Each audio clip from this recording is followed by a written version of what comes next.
It's my duty to please the booty. And Muzz got mad at me, the coach said, he goes, Jesus Christ, why don't you just wear 2 nines? And I went, okay. I'll switch the call. Please never do that. Yep. So. Hello, everybody. Welcome to episode 501 of Spittin Chiclets, presented by Pink Whitney from our friends at New Amsterdam Vodka here in the Barstool Sports podcast family. Whew, boys, we finally got a day to catch our breath because today is the first day in exactly 1 month that we did not have a playoff game. Can you believe that? Crazy stretch, but we do have a Game 7 coming up. But first, we say howdy to the boys. Let's go to the Whit Dog first. Ryan Whitney. Whitty. How's it going, buddy? Whitty Wi-Fi. What's going on, boys? Yeah, hopefully the Wi-Fi stays strong. I saw when Keith Yandel came in for me. He had Wi-Fi issues too. Us money guys got to get off our wallet and get some. Only get some $70 internet million that in actually career works. earnings. I actually got a quote to upgrade like the entire internet in my house. It's like $7,000. I'm like, well, what the hell? Are you building me a new house? So Same guy who installed your basement? yeah, You get exactly. aliens The coming basement's by? doing phenomenal now. The basement's doing great. But what a time. What a time. It was crazy no hockey today. It was kind of nice that it was the PGA final at Valhalla, which turned into some interesting drama coming down the stretch. So it was nice. I'm a little surprised that after Game 7 tonight, there's another day off. I thought the East would maybe hop right in Tuesday, and then the West could get going Wednesday to really build on the momentum from tonight's Game 7, which should be an incredible game and atmosphere in Vancouver. But quickly, I just wanted to mention you guys. I know that sometimes you don't want to hear me talk about it, but it's Pink Whitney time. This show is presented by Pink Whitney, New Amsterdam's own flavored pink lemonade vodka. That's Pink Whitney. So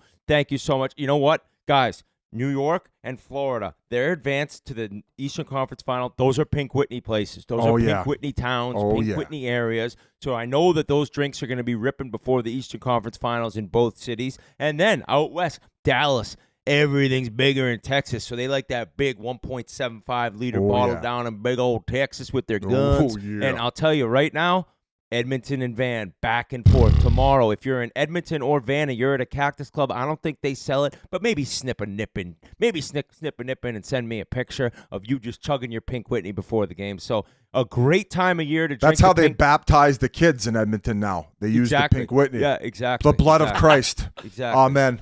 So, yep, we're presented by Pink Whitney. Thank you to New Amsterdam. Thank you to all you guys for listening and drinking it. What an interesting show we have in store, because this Edmonton Van game tonight, guys, I got a lot riding on this one, and it ain't financial. It's just basically my livelihood. And I haven't been on social media. Kind of get into that maybe at another time. But I have not been on social media.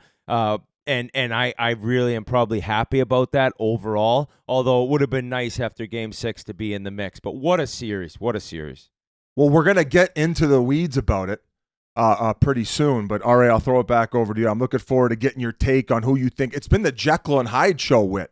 Whether the big stars show up on one team, whether they show up on the next. Like, how are you feeling about the big guys going into Game 7? I'm very confident. I actually love the fact that they've exchanged wins throughout this series, because it's like that is not going to last forever. Now, I think Edmonton's going to get the job done. I think it was an incredible move putting Skinner back in by Knobloch. I was shocked. I was surprised because Pickard had done such a good job, really. I mean, overall, he came in, did really well, but Knobloch's all about giving guys a second chance. I think Skinner, he could tell he wanted another crack at it. You saw the discussion that Gagne was having on the bench with Skinner after practice before Game 4 when he found out he wasn't starting. That's a veteran probably going over things and telling him, you're going to get another chance. And sure enough, he did. Only had to make 15 saves. Edmonton's best game of the series, and the big dogs came. The big dogs came to play. Leon became, I think, only the fourth player in NHL history to record 60 assists in 60 games, and also the third fastest to get 100 career points in the playoffs, right after Lemieux and Gretzky. So I've talked about Leon in the playoffs almost maybe being better than McDavid, but McDavid with the bounce-back game. Game 1, he was bad. Game 2, he dominated. Game 5, I thought, was one of the worst games I've seen him play. Game 6, he was electric.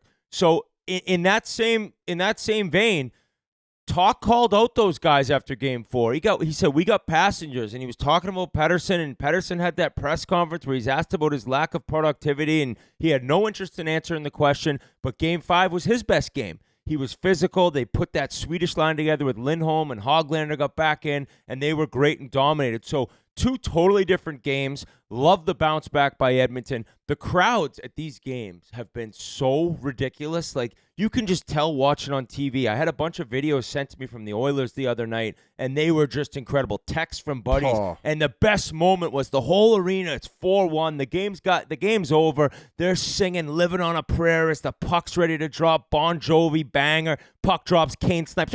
So in the midst of the entire arena singing, they celebrate the 5th goal. A dominating effort, but it's not going to be a shit kicking in Game 7. It doesn't matter who's going to win. It's going to be a close one. It's going to be a memorable one.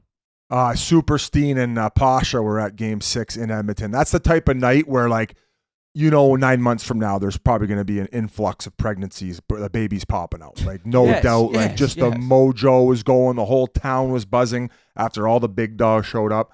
RA, I'll throw it back over to you, but anything that I've just been taking in playoffs. It's been hockey. Oh. I don't have much going on in my personal life. We had the fortunate ability to have Game 6 of that Rangers-Carolina series, and then also the Dallas-Colorado Game 6 as well. So it's been great. The second round has delivered. I think we all expected it to ramp up because I felt like last year maybe there was a little bit of a drop-off off round 1, where this year we expected it to – hey, at least every game series went to 6, right?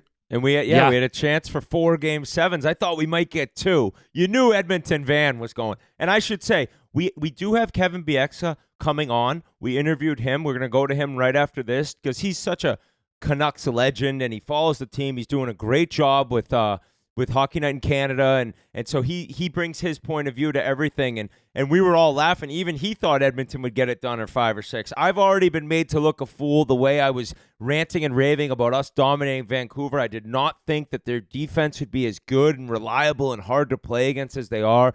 Great coaching. I think Talk's getting a ton of credit, which he deserves. I think Knobloch's done a good job too. The way they've answered to all these losses and come back with wins, some different lineup changes. Let's talk about Holloway. Putting Holloway, holy shit, what a goal in Game 6. That guy looked like McDavid out there. He went McJesus mode. I saw the Spittin Chiclets Instagram mention McJesus mode, and that's what you need. You needed some depth scoring. You talked about the Stars cannot just carry the load every single time for Edmonton, and for him to go out and get that goal, make it 1-0. Oh, my God. And at a scary time of when Vans figured out Edmonton's greatest power play to ever be created, they were able to dominate 5-on-5 in Game 6. So just an amazing effort by the Oilers. But going back to Game 5, Vancouver, man, I was writing down stuff in my notes app on my phone. JT Miller. Oh, my God. Suck on that pot. JT Miller. That place is screaming. They started the year going from hell for Pasha continues. They started saying, fuck you, Pasha. JT Miller. But, I wrote down during Game 5, I said, Van's just got like a tougher team. They are so just mean and angry and in your face. And I thought Edmonton did a really good job. Carrick coming in, he adds some of that for Edmonton Game 6. But Game 5, I'm like, this team just wants it more out there. They had their most shots they'd had in a playoff game this season. And more than anything, physically, they just looked hungrier. They looked like they wanted it more. And Edmonton just kind of looked lost. I thought that was their worst game, even after blowing a huge lead in Game 1. So it's the last 2 games have been so different. As an Edmonton Oilers fan, I'm a little more excited that even when Edmonton had a brutal Game 5, they were still winning 2-1. And they still had a good chance of winning that game. And so it's like, to me, all right, you play that bad, Van plays that good, and then we still lose with 30 seconds left to go. I think that they can get this thing done on the road in Game 7. Whit, I don't know if you saw this stat. Leon and Connor have combined for 30 points in 9 games when facing elimination since 2017. That's a pretty good bump right there. That's got to make you feel good. Oh, that's another point already that I want to bring up. Another reason I am optimistic is the Van guys, they had the bubble little run, but it almost doesn't count. Edmonton, they had a Game 7 2 years ago against LA. They went to the conference finals. Last year, they go to the second round. I just feel like they're a little more experienced in the playoffs, which really can help in a Game 7. Juice will talk about possibly putting Perry back in the lineup just because of his experience and being a veteran and being around for so long. I don't know what's going to happen if he gets put back in. It's hard to switch a winning lineup. But, yeah, Leon and Connor, to show up the way they did in Game 6 after tough Game 5s, that just shows what they're made of. And when you talk about stars around the league and need to perform in playoffs, these guys are every regular season dominant, and then come playoffs, they're even better. So it's like when you want to get paid and you want to be the guy, look at these two. And yes, they don't have a Stanley Cup yet. It's not on them, though. It's been about depth and issues that have come back to haunt them a little bit so far in this second round, and hopefully they can figure it out in Game 7 tonight. Big moment for Nugent Hopkins getting that insurance one. But I think that Bouchard, man, that shot, it's such a weapon. It just, the way it just fucking pops off his stick, like that goal that he had, like how many D-men from the point can just find corners like that and pick off goals? I know. It Not was many. a snipe, and what was cool about that was that turnover he had to Di Giuseppe in Game 5. I mean, that's a tough one. Just We had totally the pizza out on the broadcast, the What? big sausage pizza. We had it out on the broadcast. I saw. Yeah, after you guys dummied a couple more mascots. Yan said he hit you in the face with the pie container. he You were hump-tickled rattled. He one. goes, he was all butthurt and pissed at me. No, he told me beforehand. He said you were, something. like, crying. He said you were. He said he's pretty gonna much like crying. hop. No, I was fucking pissed because when Bowie did it, he kept pushing it in my face, and the aluminum was cutting my forehead. I still have cuts on my forehead. It had nothing to do with Jan's. I thought it was actually funny. Like Jan's, after I already gotten pied, Jan's humchuckled one from like 15 away, and it got me with like a double layer. That motherfucker. So I wasn't. What does he mean I'm rattled? I went home and smoked a he's J like, after. dude, I he was was in like calling his agent Jeff and like, Shut the fuck up. Was Bowie Yes. yelling under his mask biz because you were beating the fuck out of him so bad? You were like fucking kung fu kicking him and shit. Oh, we don't hold punches. As soon as I had no clue that he was coming, and as soon as I cleared my eyes out, I gave him a right jab right to the button, and then he started coming at me, and then after I got Blooper in the headlock, because I don't know what his, I don't know what his, sentence. what's his riff with Big Cat? Why does he hate Blooper specifically so much? What's I the don't riff? know where. I don't know what that stems from, but he's always been going. They've always been going at each other online. So he got Liam, and then I had no clue that Bowie was there. So when it was Bowie and it already scratched my forehead, that's when my blood pressure and my wires crossed. And after I had Blooper in the headlock, I tomahawk, what do you want to call it? Like a judo kicked him?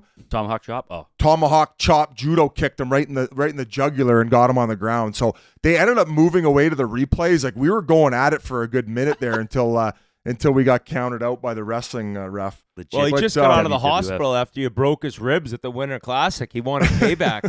He flew cross country just Cross to try to get country to put a pie in my face and cut me with aluminum. Seriously, Good I thing was like, who fucking paid for that freight? Yeah. That freight. But I mean, that's back a to long haul. Bouchard, I mean, dude, that's he's done a great job this year in really simplifying his game because he's so skilled in his shot and his ability on the power play. Like, you don't need him to try to do crazy things. And he wasn't necessarily trying anything crazy on that turnover, just fumble fucked it. Di Giuseppe with a nice kind of backhander that finds the 5-hole. And how are you going to respond? It's all about how you're going to respond. And both teams have had guys have really bad games and come back with way better efforts. That's a sign of a champion. That's a sign of a professional that's willing to kind of take accountability. You look at what JT Miller did in Game 5 after he talked about his mess up in Game 4. So the amount of comeback stories in this series has been great. Skinner's another one. So it's the perfect drama. It's exactly what this series needed. And it's going to be like, it's a game, RA, that you know in your past as a Bruins fan, and you enjoy it, but you don't. Like, watching the game, it's just like, I don't even enjoy this game right now. I'm so stressed out. So it's going to be one of those things where whoever scores first tonight, that fan base is like, we got it. And the other fan base is shaking in their boots, but they know they're one goal away from tying it. So you're just always in the mix, always in the fight. And I don't see it not being a one-goal game. Especially when you the got only 59 other- mini sorry. sheets on it, too. Sorry, Biz. The what? Especially when you have You 59 have them to win the mini cup. sheets. They need to win 8 more games after this. So it's Right. like, Yeah, I know. I'm RA, familiar with if you win that future, will you put the money towards a membership at the Arbutus Club? I mean, I have to go to Vancouver to start. I mean, Oh, stop you banging don't people in think it's cars. worth it? That's a long way to go to just start banging people in their Volvo front seat. No, or you got to something. have kids first to drop them off at learn to skate to then get freaky Yeah, in the so- parking lot with another parent. So if they that's a win no. the second round here in Game 7, they're going to bump the memberships another $50K up. That's how horned up for people are for hockey right now in Vancouver. But guys, we have Juice coming on. I don't think there was anything else that we needed to personally dissect. As you said, Whit, it's going to be an electric Game 7. Actually, one more thing. We had Di Giuseppe on after, I believe it was Game 5, and he'd been going through some issues with childbirth and his wife, and obviously the kid's doing well now, and he gave a very emotional post-game interview, and Liam asked him about it, and he got choked up, and I just thought it was such a special moment, especially at the fact of, you have all these unsung heroes come playoff time, and I really think he stepped up and had a big game, considering he'd been going on and dealing with everything he'd been dealing with off the ice. So it was emotional, and I just wanted to make sure we mentioned it.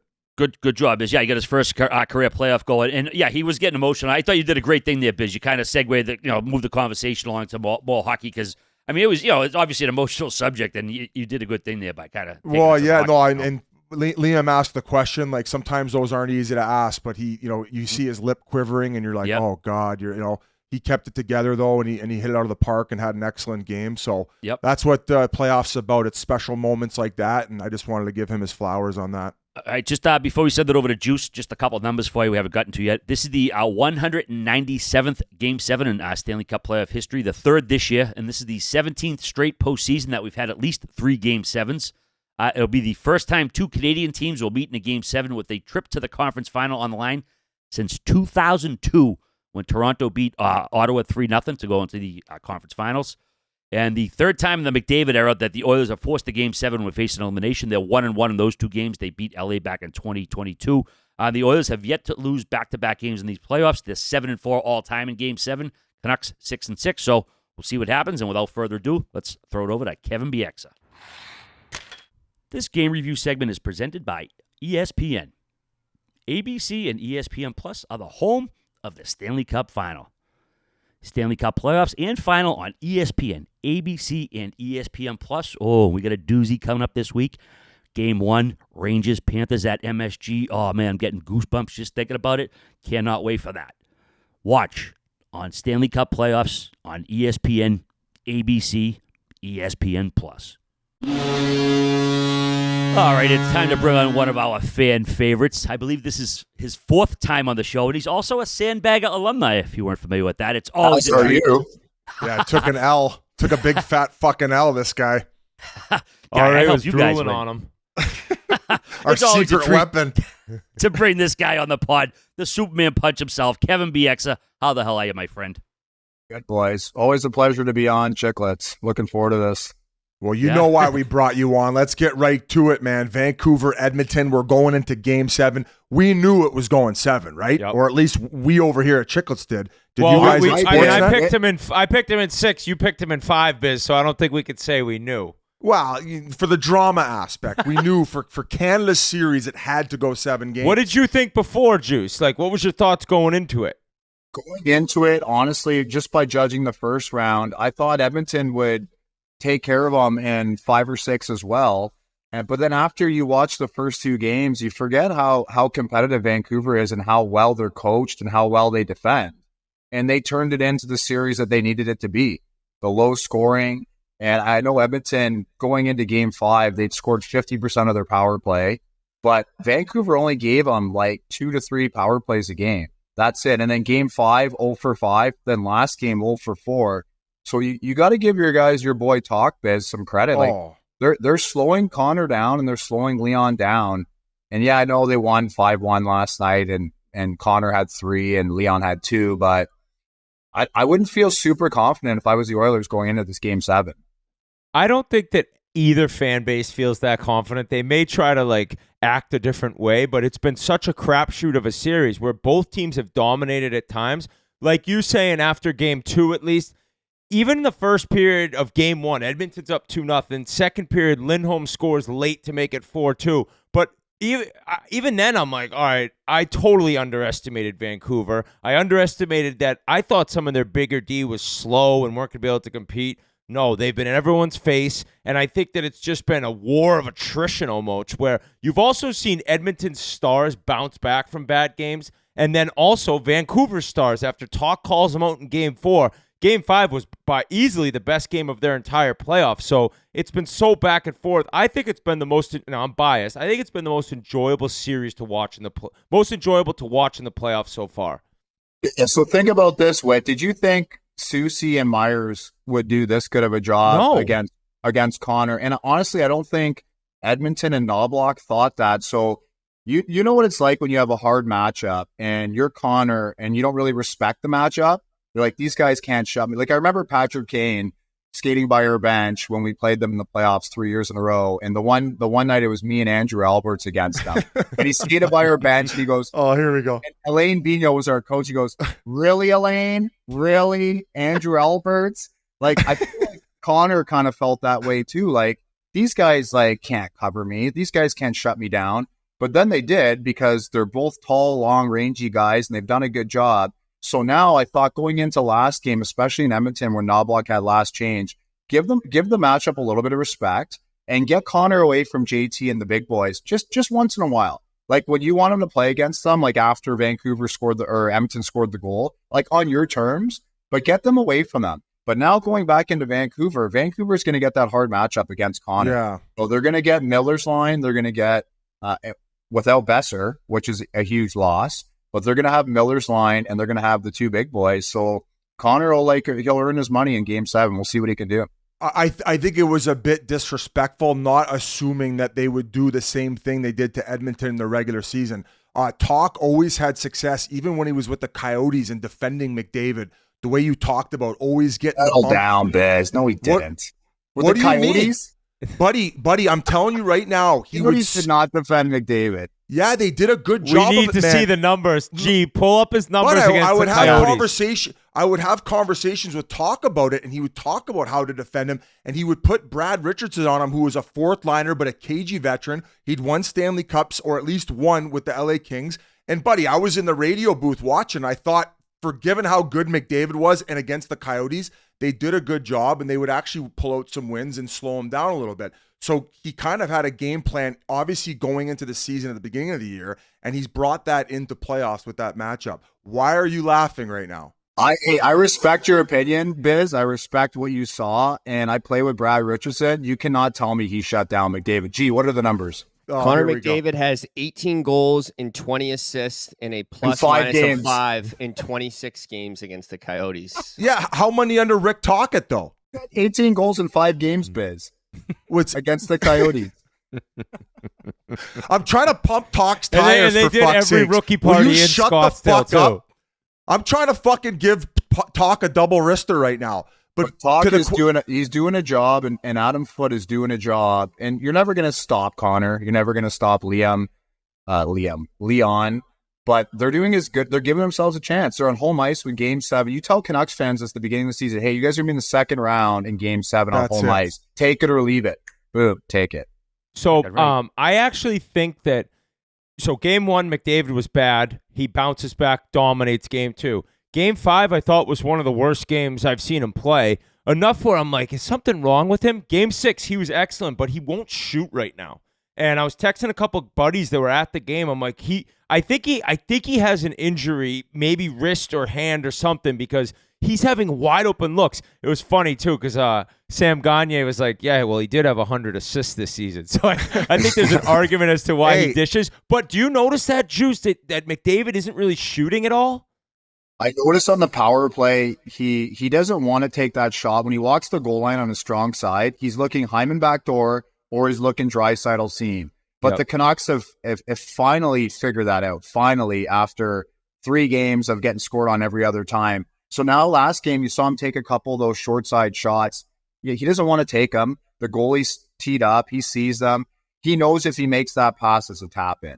But you're right. Like, what do you do when players and teams start really cheating on the pass? You got to fire the puck. Like, Bouchard's going to have to fire the puck from the top, and they're going to have to open up that whole PK again. 0 for 9, the power play for the Oilers. They're probably going to have to score 1 or 2 in Game 7 if you think they're going to win. But again, give the Canucks and Tocchet a little credit. They're forcing him they're forcing Connor to beat them the way he doesn't want to. They're giving him, so he's got his first and second option in his head. Canucks are taking out of the way, and he's taking option 3 right now, which he doesn't like. So that's a good job, I think. How about Leon's game in Game 6? I thought he came out just fucking running guys, winning every battle. I thought he was a fucking monster. So we're thinking about how, like, what Leon's going to show up in Game 6, down 3-2. And I'm like, oh, I know. Like, I played against Leon Game 6, up 3-2, going into Edmonton, and he had 3 goals and 2 assists, and they won 7-1. So, like, this guy is just a gamer. Like, you knew he was going to show up on home ice in a do or die, and you should probably expect the same thing from him in Game 7. Although, he gets the penalty early, and you're thinking, oh, okay, is this the Leon that sometimes becomes a little unhinged on the ice, gets a little bit emotional, can't quite, but, he gets the penalty on Garland, a little embellishment, but then he gathered himself and he kept it together, and he was an impact player. What was your opinion on Pettersson's game? I was kind of disgusted by the press conference. He's just like, next question or whatever. Like, he just seemed so disinterested. But I thought game 5, he was incredible. Like, he was really good, and they put that Swedish line together. That penalty he got in that game, what did you think of that call? They call it charging, which is technically when you leave your feet to hit someone. Did you agree with that call? No, I thought it was a bad, and I wasn't working that game. I was watching it from the U.S., and I thought it was a terrible call initially. Sometimes when you see something first and you're like, okay, you have an opinion. I rewatched it a bunch of times. You think about all the guys, like I play with Rafi Torres, like the captain of the reverse hit, Alex Edler, guys didn't want to finish him on the forecheck because he would leave the puck and reverse hit him. I've never seen that called a charging before, let alone in the playoffs. Like, I thought it was a really interesting time for the official to make a ballsy call, to make a precedent call. And if he jumps up and his shoulder hits, who was it? Was it Yarmark or Holloway?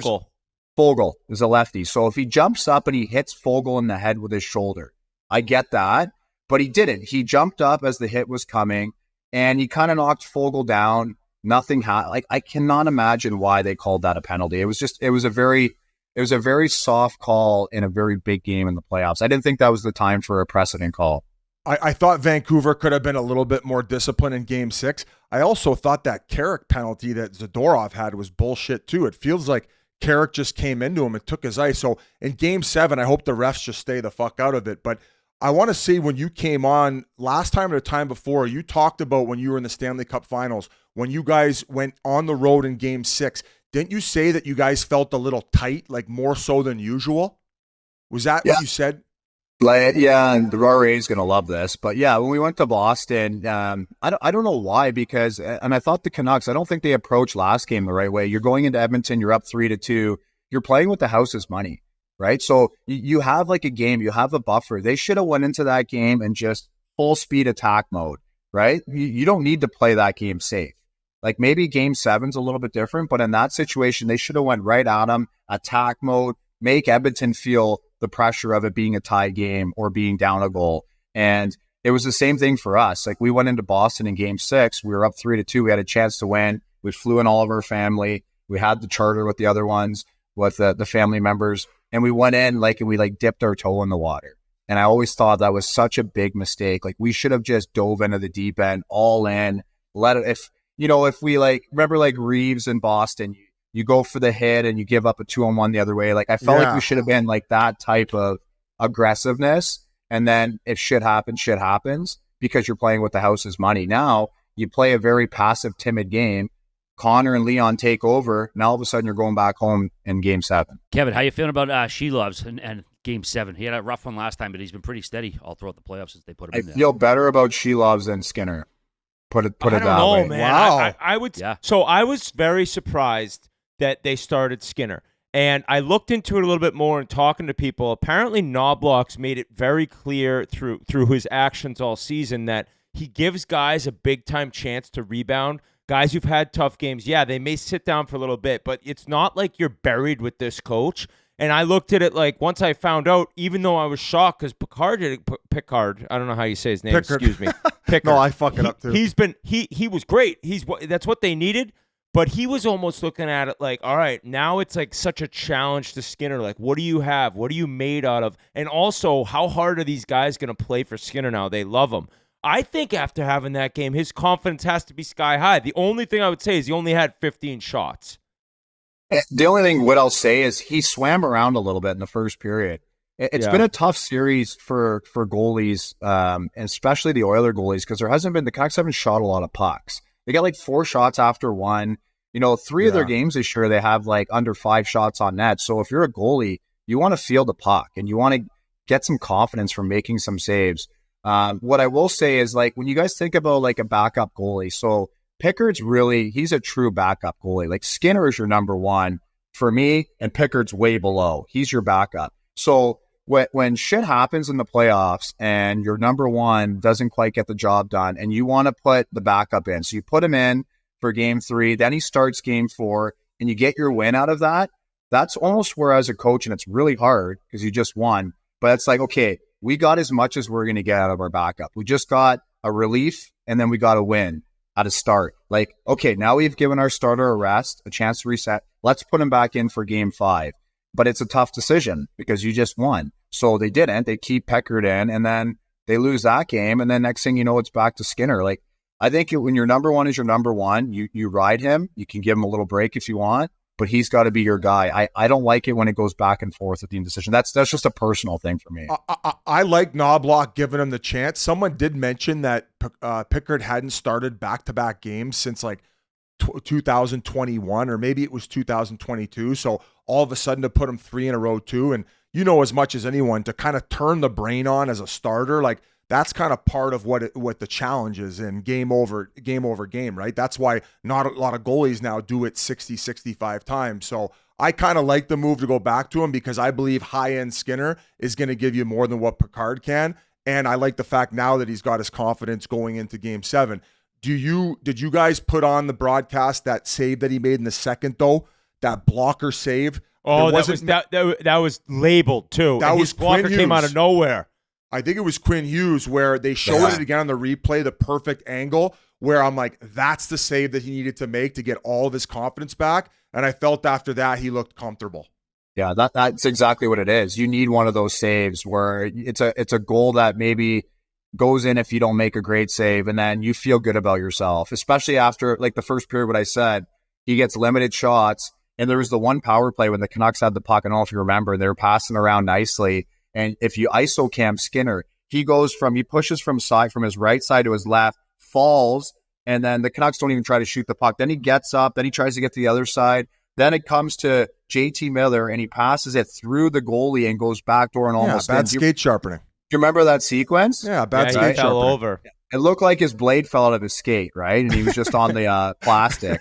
On the rollerblades?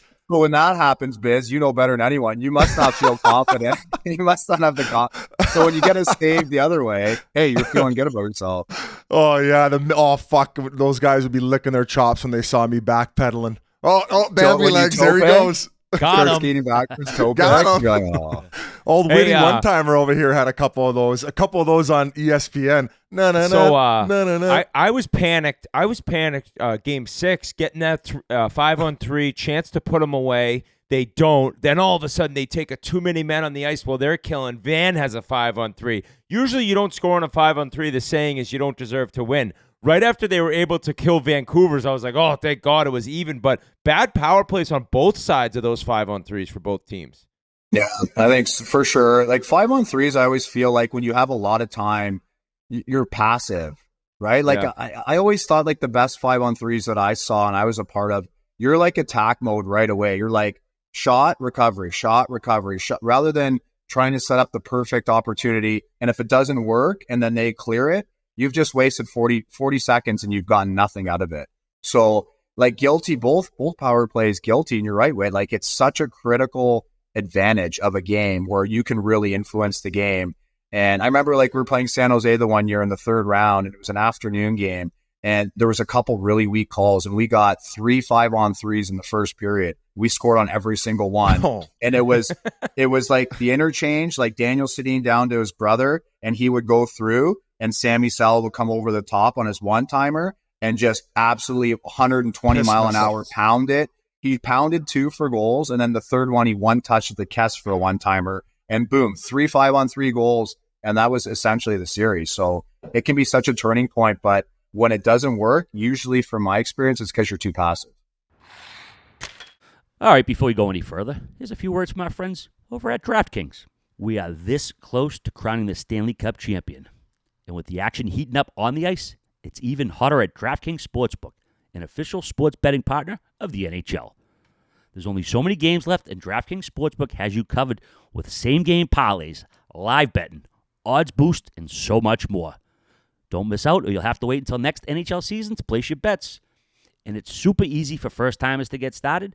Try betting on something simple like picking a team to win.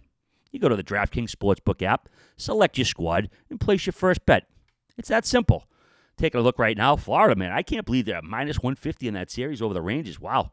If I actually like the Rangers, I might consider that. Then you got the big game tonight. What do we got? Edmonton, big favorite over Vancouver. I don't know. Lots of action out there. But if you're new to DraftKings, listen up. New customers can get a no-sweat bet up to $1,500.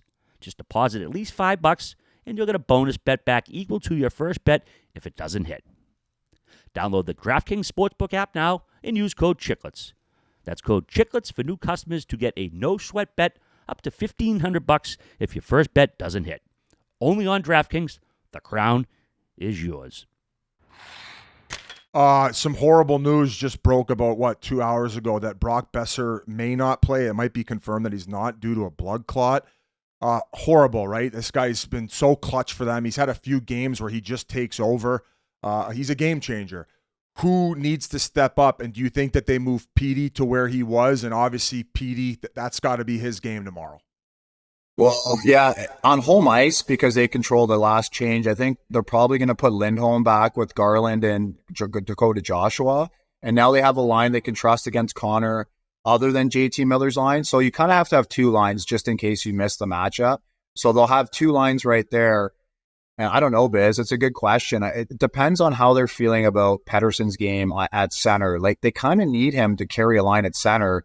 And then you plug in, you know who they should plug in is Mikheyev, the guy that they're paying all this money to be a defensive forward. He just moves fast out there, and he just does it.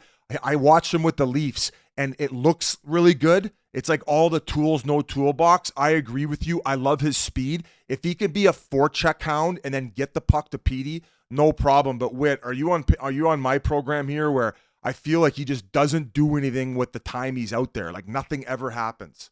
Yeah, he's kind of like a little similar to who's the jacked Swede on the Islanders who skates around really fast? That was Engvall. Engvall. They're like kind of similar. They play together.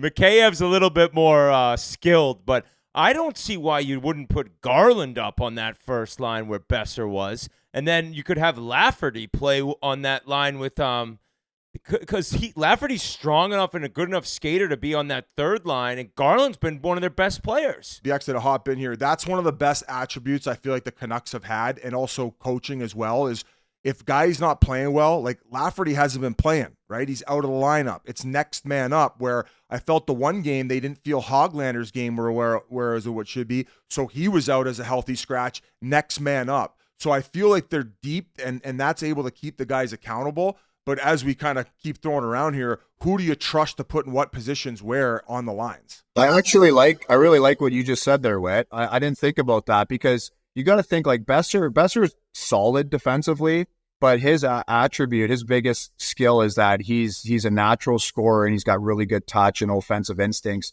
You got to give, because JT Miller's job's not just to shut down Connor, it's also to provide some offense. So you got to give him a right winger who can make plays and hold on to the puck. And I agree, Garland's been one of their best forwards.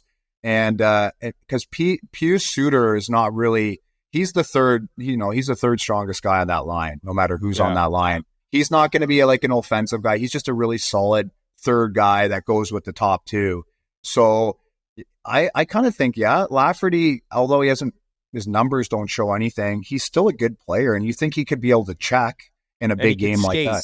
He was a bulldog all season. That's not a bad idea. I might steal that way for tomorrow night. All right, steal it. Hey, Juice, on Edmonton's side, pretty ballsy, maybe not ballsy, but a gutsy decision by Knobloch. He takes Perry out of the lineup, who he's older. He's been trying his best, but it just kind of wasn't working. And he puts Carrick in. And I think a lot of Oilers fans are like, you trade for this guy. I don't know why he doesn't play. Made a great impact. I think 7 of 12 on the draws. He's physical. Did you ever play with him in Anaheim? Did you know him at all? Yeah. I know Sammy. I played with him a little bit, not much, but like up and down training camps for 3 years. Yeah. So know him very well. What I know about him is he's a great teammate. Everybody likes him, low maintenance, and just like a tough kid. Like he's a tough guy in the new day NHL, but back when we played, he would be a middleweight for sure. He's not a big guy. He just plays way bigger than he is. Like you guys would love his game. I'm sure you love his game now. So when they picked him up, I really like that. And he's a good teammate where if he's not playing, he's not the guy in the dressing room complaining and pulling a you-know-what. Like, we all know guys like that, the teammates that when they weren't playing, it was all about that. No, there's other guys, too, that I'll tell you afterwards that we all mutually know. But he's a good teammate, and he's great for big games because he'll do the little things. He'll block shots, he'll hit, he'll win face-offs. That's what you need out of your fourth-line centerman. He'll penalty kill. So Perry coming out's interesting because I think you really have to think about putting him back in the lineup for Game 7. And maybe you take out Connor Brown, who's been okay for them, I know, but I really think the experience and having him in the room, on the bench, on the second unit power play, like the reason for me, and I ISO Cam Perry a lot out there because I'm like watching him, he's my friend and everything, he's the worm. He hasn't been getting the puck in favorable situations. He's not good off the rush. He's good down low. And if you watch him in games, he's always pointing at the guy, like, put it down low. So then he can go get it and he can worm his way and weasel it to the net and make slippery plays. He hasn't been getting the puck a lot. Guys have been trying to make hope passes. And that's why him and Kane went after it the one time. He's yelling at Kane. He's like, and when you're walking up the half wall, instead of walking the seam and throwing a hope pass, cycle it down low and let me do my thing. Like I'm a Hall of Famer. Let me do what I'm good at. He hasn't been getting that. So that's why he's been invisible. And actually, Game 5, it was the exact situation you're talking about. The worm got it behind the net, and he somehow got between Hughes and the net and ended up like getting a good chance that was saved. But it was interesting to see him come out. My other question on the Van side, because you see them a lot, you mentioned already, Susie Myers. Never thought they'd be this reliable and this hard to play against. And in Myers' case, like, the past few years, wasn't he bad? Wasn't he kind of like getting ripped on by the fans there and stuff? Like, he's had a turnaround in his career, I feel like. I think they just simplified all those guys. Well, I never thought he was bad, but he's like Toronto tends to run one defenseman out of the team, like Larry Murphy, Luke Shen. And Vancouver's always been the same way, man. Like Keith Ballard, Lucas Biza. Vancouver's Branson, who's revived his career since leaving there. Vancouver's hard on defensemen, too. And especially if you're that kind of defenseman, you're a tough, stay-at-home guy. You make one or two bad passes, a pizza here, a pizza there, and it really seems like it snowballs. Some of those media guys, like some of those, weasels that write, start making fun of you a little bit, and they think it's cool. So Myers has been a little bit of a victim of that. But I've played with Myers, the World Championships. He's a good NHL defenseman, man. And especially when he stays within himself. Is he a power? Like, he was Rookie of the Year his rookie year. He was an offensive guy in Buffalo. Offensive second defenseman, played with Morrissey in Winnipeg. At this point of his career, he's definitely a shutdown guy. He's not an offensive guy. He's an 18-minute-a-night shutdown guy. And when he plays like that, and he's tough, and he's big, and he's mean, and he's another good teammate, he's at his most effective self, and he's been awesome for the playoffs for that. Kind of like Trouba a little bit, where like they started out early in their career and they put up points. So I feel like it was like the expectation, but deep down, they're more effective in the roles that they're in now, like where they don't have to be that guy. And I was sticking with D. I was going to ask you about Quinn Hughes, and you had an interesting take, and I loved it when you broke it down. You almost convinced me where you thought maybe Quinn Hughes should have gotten serious consideration for the Hart this year, just based on his body of work and what he does and how he's the engine that runs that team in Vancouver. Yeah, I just think when you're talking about some of these individual awards, and I actually proposed this to Elliot, I said, why, like, who votes on these awards? Like, I know you had to vote this year, Biz, but I know a lot of people... I declined it. I don't even think I have the credentials to vote. So I voted a couple years, and then I was told I couldn't vote anymore because I'm on my agent's website or something, and they thought I was biased, and I'm like, okay, that's the most ridiculous. I agree with them. I watched... You're corrupt. Well, everybody's a bias to a certain extent. You know what I mean? A lot of the people that vote for these awards work for teams and are writers And you guys know the writers. Do the writers watch the game, or do they kind of watch it, then they look at the stat line after, then they look at Twitter, and they kind of formulate their opinion from everything? So when I'm thinking about Quinn Hughes and the Hart, I'm thinking the Hart is the most valuable player. You have a team in Vancouver who wasn't supposed to make the playoffs. They basically are leading their division the whole year long. He's a 24-year-old captain, taking over a team with a new head coach, a new culture, had turmoil the year before, the whole Bruce Boudreau thing.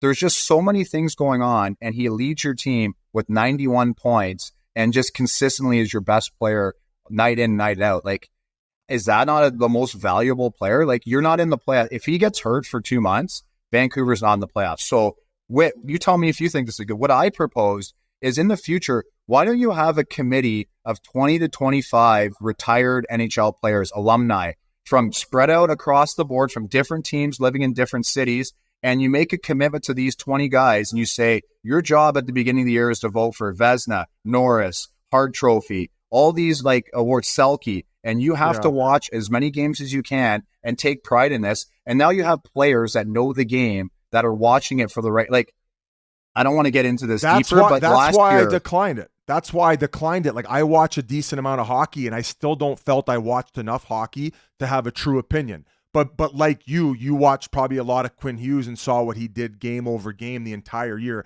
Another point you brought up too is the fact of how important winning their division was. And obviously now going to Game 7 against the Oilers, like, he helped them win the division as well, and that's why you added more points on top of what he's done. Rather than Kucherov and Biz, we talked about the Hart and Kucherov. Kucherov had an amazing year. He's nasty out there. He's dirty, but his team barely made the playoffs. That has to factor in a little bit for me. If they were a team that was supposed to finish dead last, if it was the San Jose Sharks, and he helped them elevate them to the 8th seed, hey, MVP. But when you're like the Tampa Bay Lightning, one of the best teams in the league, you squeak into the playoffs barely.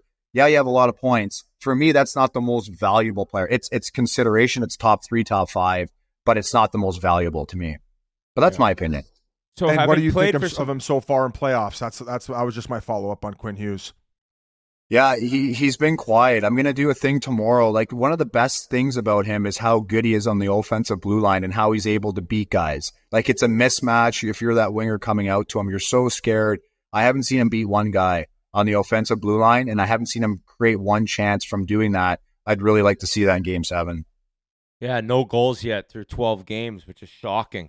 Thinking, what you saw regular season, but having played on a bunch of really good teams in Van, like you said, not many expectations going into this season. Game 7 tomorrow, 6:00 start out there. Is that whole city from noon on, all the bars buzzing, everyone ready to go, or what?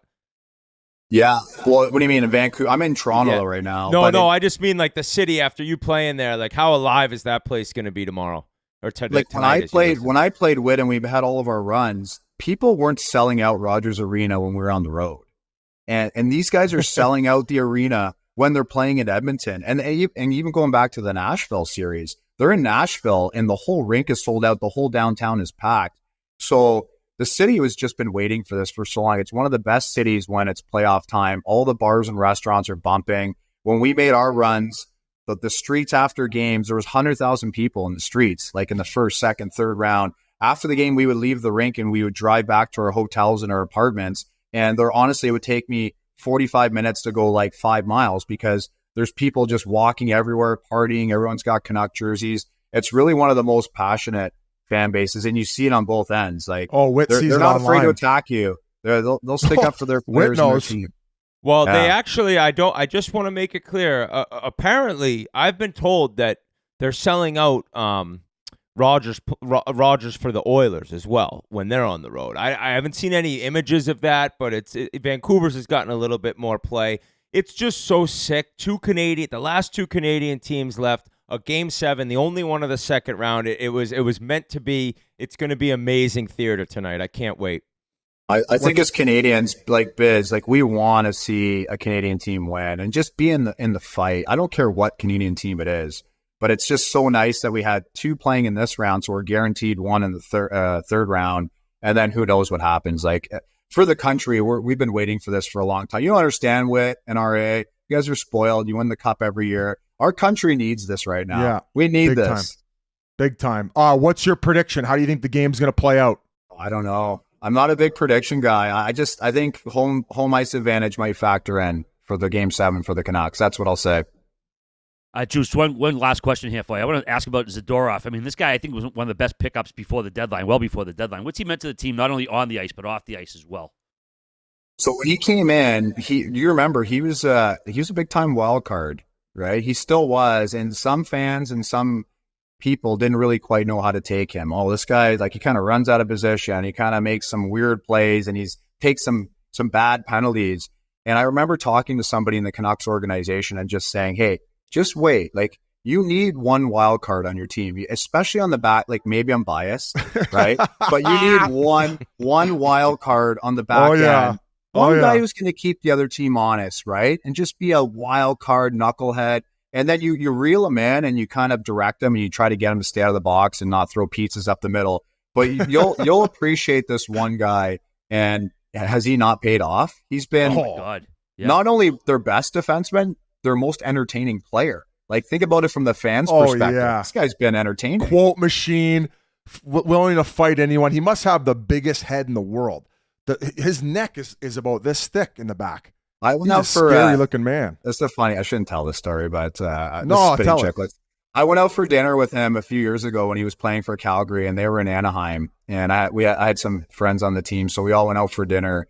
And he's so mouthy and chirpy, like, I love it. Right? He's running his mouth, and one of the other guys on the table, a teammate, is a big tough guy, and he's just like, shut up. And they almost went toe to toe. They both stood up, and they almost went toe to toe over the table at Javier's. Right? And I was just sitting back like this, and like, this team's awesome. Like, I love this team. That's Zadorov, man. He's a feisty guy. Giving you flashbacks of you and Fedorov at the Earls. That's 20 years ago, Biz. That's a long time ago. Well, that's why you loved it. That's why you loved it so much. You're probably cranking. Oh yeah, teammates fighting each other. It's like the St. Louis run. Couple show HL guys going at it. Buddy, thank you so much for coming on and doing this. Obviously, a Canucks legend, and Thanks, no one knows more about this experience. This is the biggest moment since the Boston game in Vancouver's last 10, 15 years. So this is huge. It's going to be it'll be a huge game for Canada. The biggest game ratings wise was Boston Toronto Game 7 this year. We had 5 million on average, over 11 million total. That's like 30% of Canada. I'm thinking that this game's going to crush that. So looking forward to everybody from Canada tuning in and watching this game. Go nice. Great job on TV, Juice. You're crushing it. We appreciate you coming on, man. Thanks, boys. Thanks for having me on. Buddy. Our pleasure. All right, Juice. All right, before we go any further, here's a few words from our friends over at Game Time. Did you know that you can get tickets to Pearl Jam for about $200 right now on Game Time? They're coming to Fenway September 15th, September 17th. I am all over this. That's right. Thanks to Game Time, the official ticketing partner of Barstool Sports. Going to see one of the greatest bands ever in a couple months over at Fenway. And you shouldn't have to worry when you buy tickets to your next big event as well. Game Time is the fast and easy way to buy tickets to all the sports, music, comedy, and theater events near you. They have flash deals for sudden discounts, zone deals for when you're feeling flexible, and their lowest price guarantee means that if you can find the same seats for less anywhere else, Game Time will credit you 110% of the difference. Game Time is the best place for last-minute seats with up to 60% off of your favorite events. What are you waiting for? I'm snagging these Pearl Jam tickets right now, a few months away, but be here before you know it. Get to enjoy the summer in the meantime. So take the guesswork out of buying tickets with Game Time. Download the Game Time app, create an account, and use code Chiclets for $20 off your first purchase. Terms apply. Download the Game Time app today. Last-minute tickets, lowest price, guaranteed. Thank you so much to Juice. What a legend. Great guy, great commentator, always has great ideas. And Biz, I think we did a little research, and against Talk in Arizona, McDavid was right around 2 points per game. I guess one game he didn't have any points, though, so maybe that's probably the one I was you were thinking of. Yeah, last definitely. thing before we move on to the Bruins and the Panthers is tomorrow morning we're going to come back to you guys again. We're going to recap Game 7 after the game tonight, and then we'll be able to come back. Probably be a shorter episode where we recap Game 7, and then we preview the Western Conference Final with whoever wins against Dallas. So Chiclets back-to-back days, game notes Friday, then we'll be back to you next week. So just wanted to remind everyone, you get to listen to our goofy-ass voices again tomorrow morning if you want. On top of that, you guys might actually get sick of us. We have a live stream going on. We're actually going to do a watch for Game 7. So if you guys are around for Game 7 on your couches and you're not at the game, come join us, especially you Edmonton fans. You could see Witt sweat it out and see if McJesus and Draisaitl can get the job done for him. So come join us on the live stream all night. And then as Witt said, right after, we'll hit the record button, and it should be a short pod, but we want to keep up to date and on the pulse of everything going down. We love you guys, and it's been a fun start to playoffs, man, coming at you guys 3 times a week with game notes on Friday, and we love you. And again, I know Jans, you always chirps me with the thank yous. Thank you to all the hardworking guys behind the scenes chopping all this shit up so you guys can get it on time. We love you, Fish. We love you, Pasha. We love you, G. So fuck you, Jans.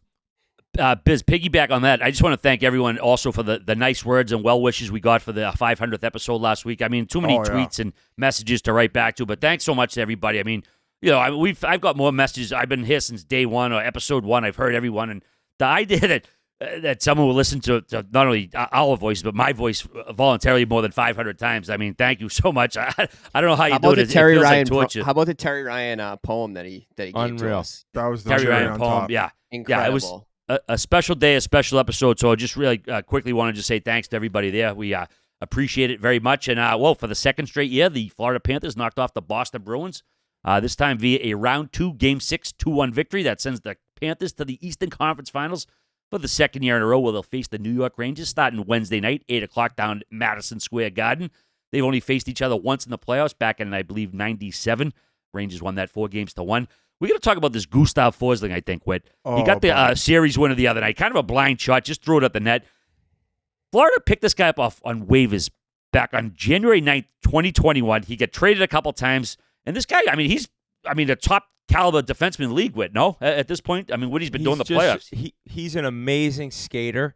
He does amazing things with his legs that makes the game so easy to him, because even when he's out of position, which doesn't happen often, he's so good at skating and getting right back where he needs to be. He's always between his man and the net, and it seems like while being undersized, his skating, it doesn't really affect him. Also, like, they have some bigger guys on D, so he doesn't have to be over physical. That's not the type of player he is. But jumping up into the rush, you see him get so many chances. Had a goal early, I think, Game 2 of this series, the leg drop one-timer from the point that was a rocket. And then that goal was a beauty. It didn't look that great, and maybe Swayman said after he should have had it. Still, he's just getting it on net, and look at how down low he was. He's down low. He's beneath the faceoff dot because he knows he can get right back. The best part about him is, for the Florida Panthers, is the deal they signed him to this season on the extension. The number is like, oh my God, and that goes back to I wish they could figure out these no state tax teams maybe getting a little bit lower of a cap, or the tax. They got to even that out. That's a totally different argument. But the Panthers are lucky enough to be in Florida, a great place to play as they've become such a good team. And now they got this guy locked up at a bargain with the minutes he plays. He eats minutes. He's able to play against other teams' top lines. It's just an awesome player and a crazy story, because if you're him and you're getting put on waivers after Chicago and Carolina, and you're like, I don't know where I'm going in my career, and boom, you find a coach who loves you, you figure out your role, and you're able to just flourish. So he's been a phenomenal player for them. So, and going back to the press conference when they signed him to that extension, like Bill Zito, I don't know if it was a scout or it was Bill Zito himself who was very persistent and adamant about when he went on waivers, it's like, get this guy. And then even when he started out in Florida, I don't think that he was getting the ice time that the management and people up top thought he deserved based on how good he is. And you talked about some of his qualities as a player. Like, I think if you look at every analytic from a defending standpoint so far in playoffs, especially his defensive game 5-on-5, like, he kills plays like better than anybody going right now.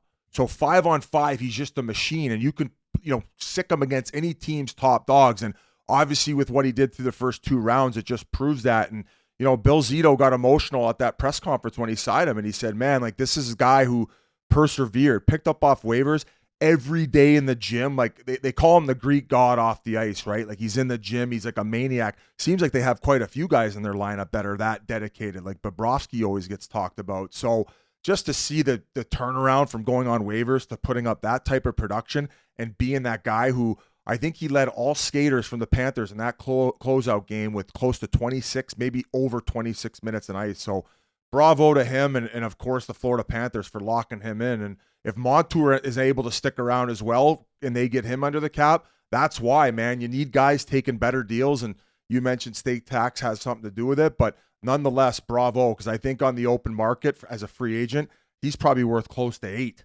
if not more. Yeah, and the Panthers just such a deep team.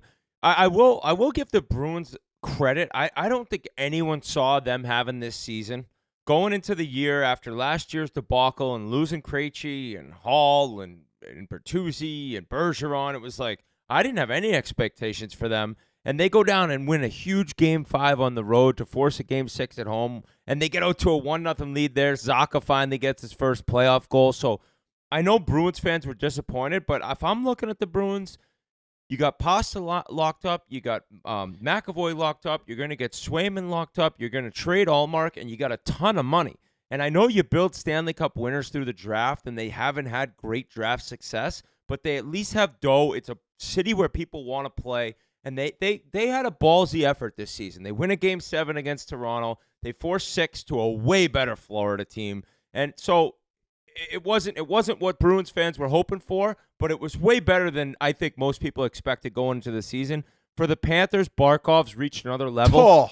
The Selke Award winner, the guy who's able to, on both sides of the ice, dominate. He's so big and strong. I thought he upped his level from the first series. He got even better. The Rangers, they haven't played a player as good as Barkov yet. No disrespect to anyone in Carolina. I know Gensel's a hell of a player. I know Aho's awesome. Barkov's a different beast. He's so big and strong, and he's so good on the defensive side of the puck. He's not going to be giving up chances. And I think that the Panthers are just they've basically gone from last year right into this year, not really lost a beat, and they're healthy right now. I know Bennett's battled an injury and he missed time. He doesn't look injured out there. Barkov looks great. Kachuk's healthy right now, even though he was a little reserved at the end of that series, so you wonder if he might be battling something. Most people are this time of year, but the Panthers are going to be a tough out. I think that's going to be an incredible series. No, I agree with giving the praise to Boston. I think that are you pumped with the season that was based on consideration coming in with the losing the 2 top centers? Yeah, absolutely. It was gravy. I mean, you get in the playoffs, you get excited, you want your team to advance, but yeah, stepping back, it's like, hey man, like a lot of people didn't think they were going to be in the playoffs. They lost Bergeron, they lost Krejci, and I mean, now we know Swayman's that guy. I mean, like the only reason they were in the series, I mean, they were outshot an average of 12.2 shots per game versus Florida. I mean, they should have been blown out in 3 games the way they were getting dummied. But Swayman is the real deal. Teams should be lining up to trade for Allmark this summer too. I mean, $5 million for a goalie who won the Vezina last year. And we talked about how Boston doesn't have great draft picks. I thought one of the big storylines of this season was the emergence of young guys. Mason Lohrei. What a draft pick he was. Matt Poitras, 2nd round gold right there, we think. We don't know yet, but I think from Bruins fans, we're very, very pleased with how this season went. Ton of money to spend this offseason. Go get Steven Stamkos, make a hockey trade for Allmark, and we're running this thing back. Oh, yeah. Hey, and another thing, too, is a lot of those younger guys who are coming up are big. And I think if there's one thing we figured out in this league, you got to be big to win. And it's kind of the passing of the guard and going back over to Florida. Couldn't agree more. And it's why for many, many years that Barkov was kind of known as like the best kept secret in the NHL. And he should be getting those flowers all the time. He was a fucking beast up the middle of that entire series, even down to the wire when he makes that block too. Like he is just his wingspan. He's like a fucking pterodactyl out there. You can't cover. He covers the whole middle of the ice. How about in that series, 5-on-5 scoring chances when he's on the ice, 54-25 against.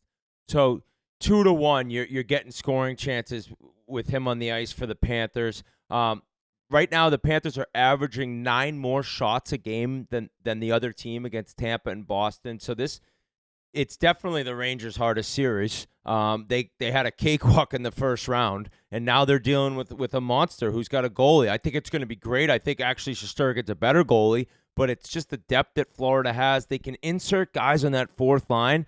You saw a couple guys come out that were playing great, and then they throw in the Lombardini, and it's going to be a lot harder physically. I think Carolina's a puck control team, but they're not looking to take your head off. And I think that should kind of lead into Marchand's quotes, because we haven't talked as a group since he came out with the press conference where he talked about it's not said, it's not popular, and the truth of the matter is that you're trying to injure guys in the playoffs. And we've kind of talked about this, and there's been blowback where people can't believe it, but Biz and I mean, played, some guys do.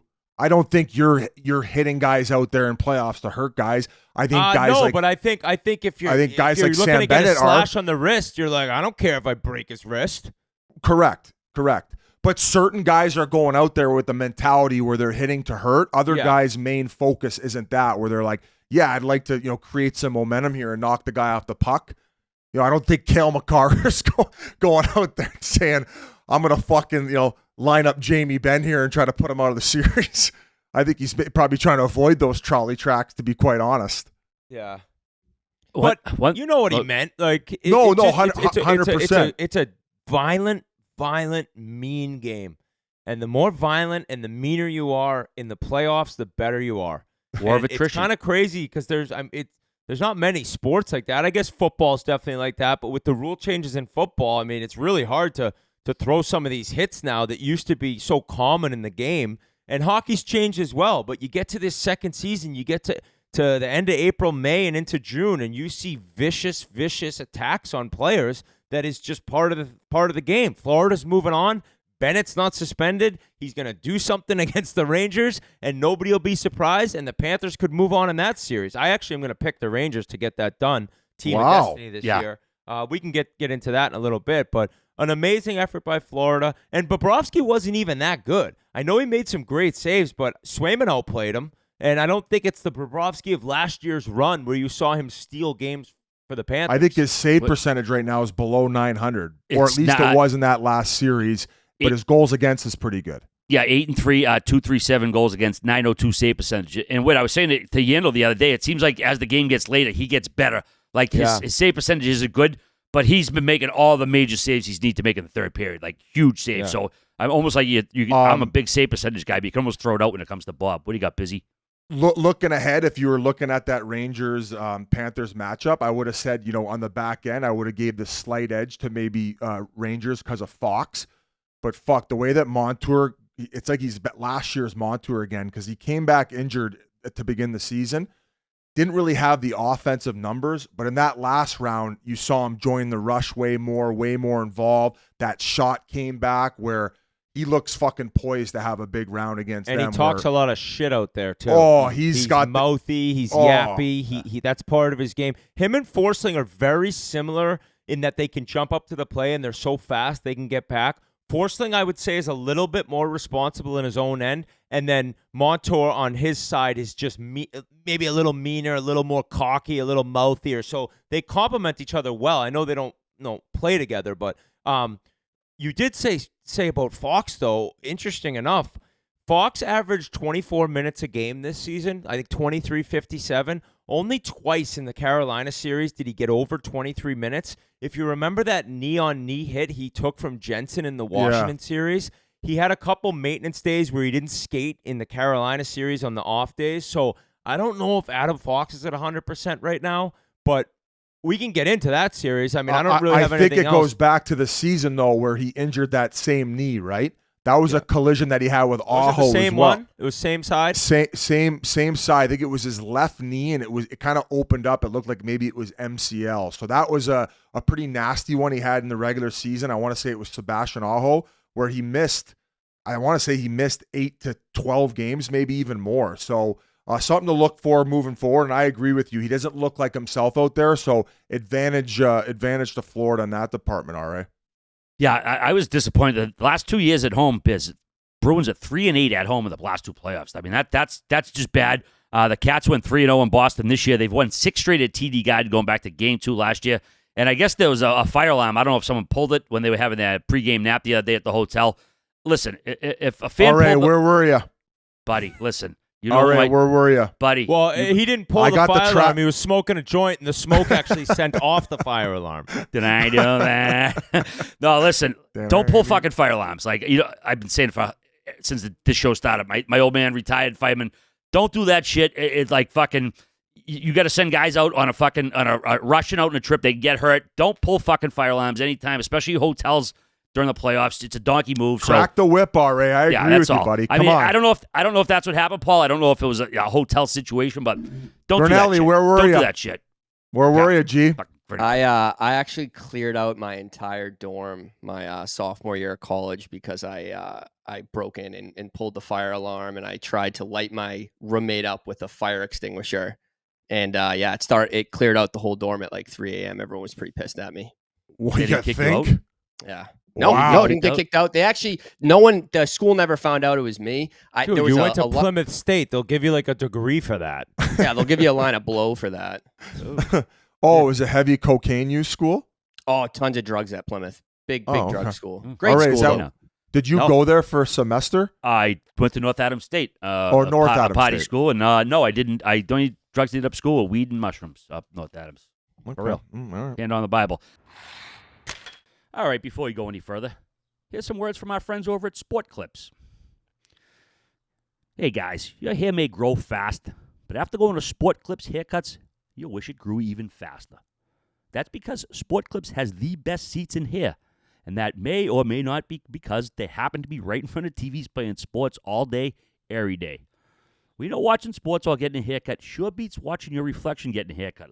I can vouch for that myself, which is why at Sport Clips, every day is clippers and curveballs, high tops and Hail Marys, and even waves and wickets. If you're into that kind of thing. At Sport Clips, you can check in with the pros in men's hair and totally check out with pure, uninterrupted relaxation. So come watch an endless stream of sports on TV while getting an awesome haircut. And folks, whether you're getting a feather, a little fade, or just old-fashioned baldy like myself, you can't beat it. Sport Clips, nice and relaxing, great price, you can't beat it. Sport Clips, it's a game changer. Actually, Biz, I got one more question for you. The Bruins, they set a record. 7 fucking penalties for too many men on the ice. They only played 2 rounds. How does this happen like so much and so frequently, and why the fuck does it happen? So Merle's already covered it and got ahead of it. I think he tweeted out because people were trying to blame Monty for it. Now, I have played for coaches who sometimes are a little bit oblivious and not on the ball, and they get caught watching the play, and then they don't call out the next lines, and then it maybe creates a little bit of confusion. I don't see Monty as that guy. I think Merles knows him even better, and he definitely doesn't think he's that guy. I would say 90% of the time, onus is on the players, where I said it. Remember when I talked about getting my sussy?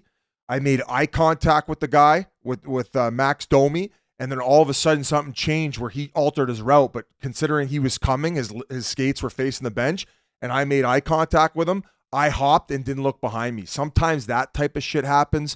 Sometimes a line was changed where he calls out the 3 guys and the guy who thought he was still on the original line jumps over. That creates the confusion. So I think this is on the players and obviously a string of bad luck, because when you think about preparation and how well dialed the Bruins are from like structure, special teams, usually, maybe not the power play this playoffs, 7 is astonishing if they went to the Stanley Cup final.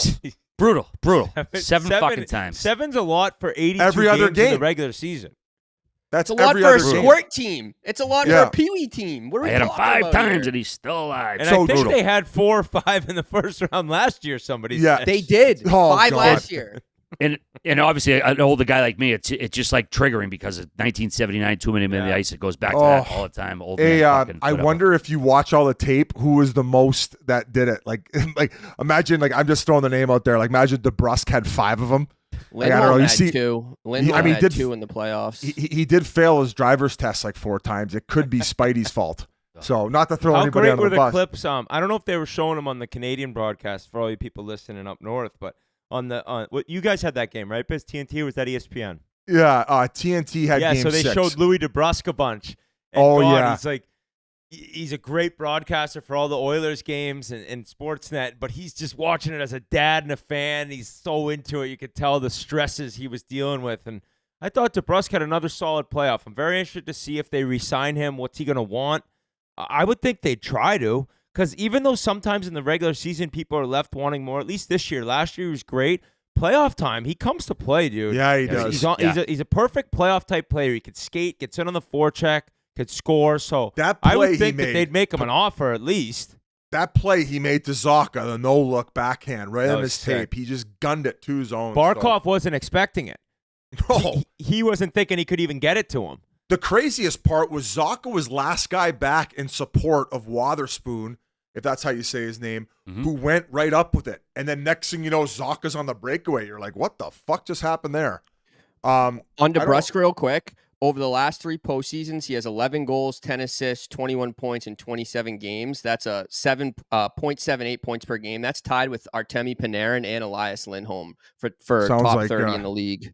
Sounds like McDavid numbers against the Coyotes during the talk era.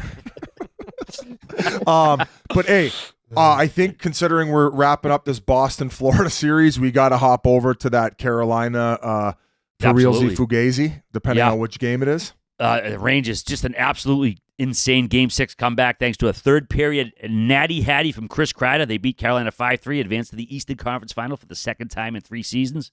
Canes will look like it was going to be a Game 7 there. Biz had a 3-1 lead heading into the third. Goals from Natchez, Jarvis, and Aho. Then Kreider, man, absolutely turned it on. But a key part of this, the penalty on Jordan Staal. Oh. I know you thought it was chintzy. A lot of people thought it was chintzy, but it's also like... fucking you. P-U. Before we get to that, Whit, before we started recording, posted an old, was it a TikTok or a Vine? No, it was a Vine. A Vine. Remember Vine? I retired. Vine. I love Vine. I quit in Sweden 2 games in September 2014. So then naturally maybe I was still playing that. I don't even remember. It was 10 years ago. I made a Vine. It doesn't even exist anymore. It's maybe the dumbest, worst offside I've ever seen an NHL player make. There's never been a bigger offside. It's crazy. the goat of offside. Adam Oates wanted to fucking punch himself in the face when he saw this. I remember they were playing the Islanders, and I'm watching, and I was like, yeah, and I was into Vine then. And look at where this guy's come now. He's going to get his jersey in the stands. Oh, he's getting his jersey retired. Most goals in the history of the New York Rangers in the playoffs. He's been there. I think this is his 13th season, if not his 12th. The guy is a horse in front of the net. You know what was great about that? One of the goals in the hat trick, I believe it was the third one. The tip? No, the pass by Lindgren, dude. Oh my God! Lindgren wheels the net. He looked like a forward, and he just that was the winner. The crease. And Kreider was kind of speechless in the post-game interview with Jody Shelley. He's like, I don't know what to say. I go to the paint. That's where I do my work. And that guy is a master in there. The Panarin shot, he tips that one, and that's a beauty. The first one, you got to think that's a weak goal. Buddy, they had nothing. They had nothing. I know. The Rangers were dead to rights. And I said in the group chat, I think it was the first game, I said it's going to be special teams and goaltending is going to be the demise of the Carolina Hurricanes. Like, he'd already let in that bad one on that side to Lafreniere. They had the fucking game. We were going to 7. I was so fucking angry in the back when he let that in because I knew it was going to end, and it was going to end in regulation. And then Kreider, that face, and then the energy out of the building, and I'm like, oh my God. And the fact that it was Kreider to get all 3 fucking goals in a row, that fucking tip from the Panarin shot, that penalty on Jordan Staal, though, along with the goal, was bullshit, dude. That, like, I don't want to. It was a sell. Call them both. I was going to say, I don't want to call Zibanejad a diver, but he jumped into the boards. The fact that they didn't at least even him up is a fucking joke. That is a classic case of a referee getting in the way of a game. Bullshit. They'd already gotten one like that in the overtime. I think it was of game 1. Yeah, but you liked that call. I didn't like that one. Okay, I did because it was an open play. He actually got him in the hip and to throw him off, and he was in more of a threatening area. The fact that you're going in for a wall battle, and boys, like, it was less of a cross check than what Shea had put on Trocheck. It was a push. Yeah. It was a little push.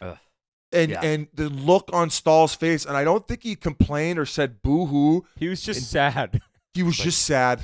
He was on the bench, and he was like, they're going to score. Kidding me? They're going to score here. And then on the bench after they did, like at the end of the game when they got the empty netter, they went right back to him, and he was still like this. So I don't know. I just feel so bad for Rod the Bod and that team because like they go out and make those 2 huge deadline moves, and like I just wanted to see go to 7 games. They were the better team 5-on-5, and I'm not taking anything away from Shesterkin's performance. I'm not taking anything away from the Rangers and how are they able to capitalize at the right times Their power play was excellent. It was great when it had to be, again, tying it up with that shot by Panarin and Kreider. But just a complete fumble job by the Carolina Hurricanes at home to force 7 games. And it came down to special teams and goaltending. But what was amazing, too, was Trocheck gets him back in that game, dude. It's 2-0. Carolina's controlling everything. We're going back to Madison Square Garden for Game 7, and Troch gets that goal. But Aho comes back. All right, 3-1. We're good. We got the 2-goal lead back. We're going to the third at home. And this Rangers team, and when I say team of destiny, everything's falling into place. Everything's happening. 7-0 to start the playoffs in 94, same as this year. A natural hat trick on the road in Game 6. Come on. Yes, it was the conference final against the Devils when Mark Messier did it, but the second round, Chris Kreider does it. All these things are happening. You got the best goalie left in the playoffs. Mike Richter was the best goalie in the playoffs in 94. It's just, there's a crazy Ottinger would like a word. around New York City. And I Rangers fans will tell you, Game 7, they would have not had a ton of confidence. If a team even forces Game 6 when you're up 3-0, you're panicking. If they get to 7, you're like, we're not winning. Oh. We can't win this game. We're done. We've seen this as the baseball team in this city do this. They were Tightest down asshole up you ever 3-0 saw. to the Sox. And they just, Chris Kreider, man, he fucking does it. That tip was so sick, cross-body. I know we talk about Pavelski a lot. We can't do that without mentioning Kreider in front of the net. It was pretty cool, too, to see Gaudreau get the empty netter to make it 5-3. He's right in front of the bench, too, and that bench celebration was great. A lot of respect between Laviolette and Rod the Bod after, and shout out Rod the Bod. Got a 5-year extension, I read. Oh, did he? That's what he got. Good and all for his him. assistants got extensions. I don't know if those were all 5 years. I'm guessing not. Got the family fed. The question for Carolina Hurricanes fans, last thing, Kreider, awesome. He did the interview with Jody Shelley. He's getting off the ice, and there was a little kid sitting there. He gave him his stick. I mean, that's a pretty memorable stick. Ottinger did Carolina the same fan thing. too. Which it was a Carolina. I know the mom had a Carolina. Did the kid have? Was it the crying kid they put on the broadcast? No, No. that's what I was going to say. Just showing these Hurricanes fans after the little kids crying. They showed a couple college-age kids. They were just shaking their head because where do the Hurricanes go from here? Like, how do they get over the mountain here? What do they do? This was their season. They finally grabbed deadline acquisitions, and something's missing there. And now they got a lot of questions, dude. They got a lot of guys that need to be signed. Gensel being the most important one. Then you talk about Pesci. It's just, I don't know what they're going to do. Go get Allmark. Shea. Yeah. They do get $27.3 million in cap space they can spend. Just to go back to Kreider, this stat was crazy, Biz. And the last 3 playoffs alone. Now he's played in 10 separate playoffs. He's had 23 goals in 37 games the last 3 playoffs. Just these last 3 years alone would put him 8th all time on the Rangers playoff goal list. Just the last 3 years alone. Remarkable. 47 total in 117 playoff games. And they're also the last team of destiny, last President's Trophy winner to advance to the conference finals since the LA Kings did it, or was it the Blackhawks? I think it was the Blackhawks in one of the cups they won. So there's some crazy things happening. And the lunar eclipse same year, and they had an earthquake same year. And those have both happened this year. Are you fucking Yes. around? Stay off the I'm YouTube, not Biz. fucking around, dude. This is crazy. And that's why I'm also picking them in the next round. Oh, man. Rangers fans aren't gonna love that. I picked them in 5 against Washington, and then I picked them in 6 against Carolina. These people think I flip-flop because a clip comes out saying that I believe that Carolina could come back. No, they believe that you flip-flop because you picked them to miss the playoffs. I know, but we're past that. The playoffs is a new season. Well, there's the flip-flop. They played the full 82 games, and I'm like, you know what? Yes, I am a clown in the regular season, but I'm not in the playoffs. I'm kind of like DeBrusque. I just turn it on. Ooh. What did you think of leaving all the hats on his lawn? I want my fucking bag too, bitch. I want my deal. What did you see that? All his neighbors left a bunch of hats on his lawn, Kreider? Then I saw him. He was outside picking them up. He had like headphones in. He looked like a homeless guy too. He was dressing like a weirdo. But who cares how you dress when you're a New York Rangers legend? He's got the robe on with the hog hanging out, going to get the newspaper. Oh, what the hell is all these hats here? The hell? Get off my lawn. All right, before you go any further, Here's a few words from our friends at Viator. Viator is a tool you can use to plan and book travel experiences around the world. The Viator app and website make it easy to explore 300,000 plus travel experiences so you can discover what's out there no matter where you're traveling or what you're interested in. Folks, you know we get the summer off here with the boys. I cannot wait. I think I'm going to go to Europe. Maybe bounce around on the trains. Got to get a little map from Burles. I'm going to take advantage of Viator here because Viator can help you plan better travel experiences. Like I said, over 300,000 experiences to choose from means you can plan something that everyone you're traveling with will enjoy. Enjoy real traveler reviews to get insider information from people who've already been on the experiences you're considering. And free cancellation helps you plan for the unexpected. Plus, Viator offers 24/7 customer service, so you know you'll get support at any hour if things aren't going as planned. So download the Viator app now and use code Viator10 for 10% off your first booking in the app. Find the perfect travel experiences for you. Do more with Viator. Yeah, the Rangers' question mark going into the conference finals would be, I was reading, I think it was Daily Faceoff, Frank Saravalli's website, is who the 12th forward will be. So they have all these different options. Rempe. Because, Rempe, they got Brodzinski's played 2 games. They got Hedl, he could go back in. They got Rempe, I think against the There's Panthers. only Rempe's one the choice. answer for the Hyenas, well, no, buddy. Biz, you're forgetting. Blake Wheeler's now skating with the non-contact jersey off. 1,200 games, buddy. He was playing on the top line, a veteran. Is he a possibility to get I put might into be the by lineup? myself here, but I'm picking the Empire State Building fucking torpedo missile, just like the Trouba train at the Hyena Pack. You gotta go. You gotta go with the Empire State at MSG to open. I would start him game 1 and say, "You guys want to come in here and try to bully us around with the Hyena Pack? We got a Trouba train and a torpedo missile up front, bitches. We're at war, motherfucker." Yeah, it should be an unbelievable Eastern Conference Finals. But that's also why I'm not coaching.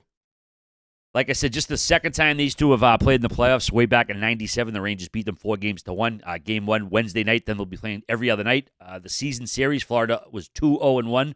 Rangers were 1-2-0. Florida went minus 150. I was kind of surprised when I saw that line. A little much bigger than I thought. Well, Rangers fans love that, all right, because I believe that was the same number the Hurricanes were going into that series. Oh, okay. All right. And the same as 94. Same line as going into the conference finals against their opponent. Well, what else is going to happen? Was there a berth at MSG that year or something? Like what's going to be next? I'm not going to another prom. I don't care what you say, because last time I went to a prom, the Rangers were in the Stanley Cup. That was your 11th. Yeah, you have to find a 26-year-old high school grad, which I'm sure 74, in your but town his last you could. prom was 94. Yeah. Don't want to make it any tougher on the Chiefs than it already is. Yeah, no, it was 94 because I called the principal's first another name. thing too that really sucked about not at least pushing it to 7 games. That Martinook moment of him diving and saving that goal, it still will be autographed and put in many Canes fans' fan caves. But could you have imagined if they would have came back in the series, how iconic that photo? That's a photo that's going to be put. You know when you go up to the team press boxes, and they always have those iconic photos throughout like playoff runs of all the players. Like Ray Whitney, when we went there, had one. You know, you see like Arthur Zerbe's got one. Was that their old goalie? He used to like do his sewing on his own pads. Arthur Zerbe, was he there? Arthur Zerbe. Anyway, Hurricanes. But that was such a cool photo. You saw the net cam image of it, and Martinook has meant so much to that team and being like a heart and soul guy, kind of like his own Forsling moment of when he got put on waivers. Anybody could have picked him up. They said they didn't do it because they didn't want him there. They just got kind of jammed up. But ultimately, any team could have had that guy and picked him up off waivers, and he was lucky enough to stay in the organization, and he's been unbelievable ever since. Had a career year offensively last year and did what he did this year in playoff with so many moments along with that one. That I feel like I felt like I was part of their fucking Kane fandom that game. I felt bad for Burns, Brent Burns, after like just one of the camera views. Tony DeAngelo went over to him right after the handshake line. You know, running out of time to win a cup. Been in the league for what, 20 years now, if not 18 seasons. It's like, you just that's the type of guy you're like, I'd love to see Brent Burns win a Stanley Cup, and just probably heartbreaking for him along with the rest of the team in Carolina, who this year they talked after. They believed they had the team that could do it. But goaltending didn't really show up for them in the biggest moments. And in cup winners, they always do.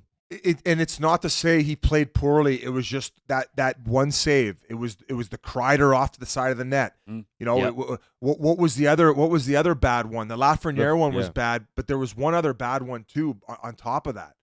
I'm forgetting it. I'm drawing a blank right now, but there was about the Panarin one, game one that ended up being the eventual game winner. So there was 4 goals in that series where you're like, and Shesterkin, man, he wouldn't let in that next goal. And what now? It's only one time in the last 32 tries that he's let up more than 3 goals in a playoff game.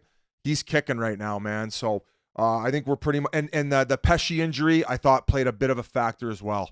Tough loss. Oh, yeah. No doubt. That third period, too, Biz. Igor, he stopped all 16 Carolina shots, and, Freddie gave up 3 goals on 9 shots. And that was obviously a huge difference right there in the series. So, yeah, Shesterkin, the real deal, Holyfield there. Moving right along here, the Rangers' defense, though, they've only scored 2 goals in the playoffs so far, 1 from Miller, 1 from Trouba, whereas Florida's defense has scored 7 thus far. Let's go to predictions. Whit, who do you like and how many?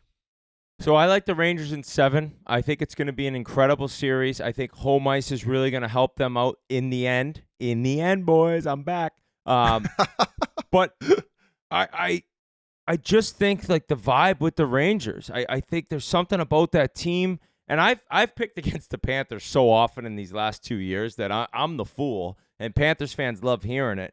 And I think it's going to be an incredible back-and-forth series, kind of like Edmonton Van, win one, lose one, win one, lose one.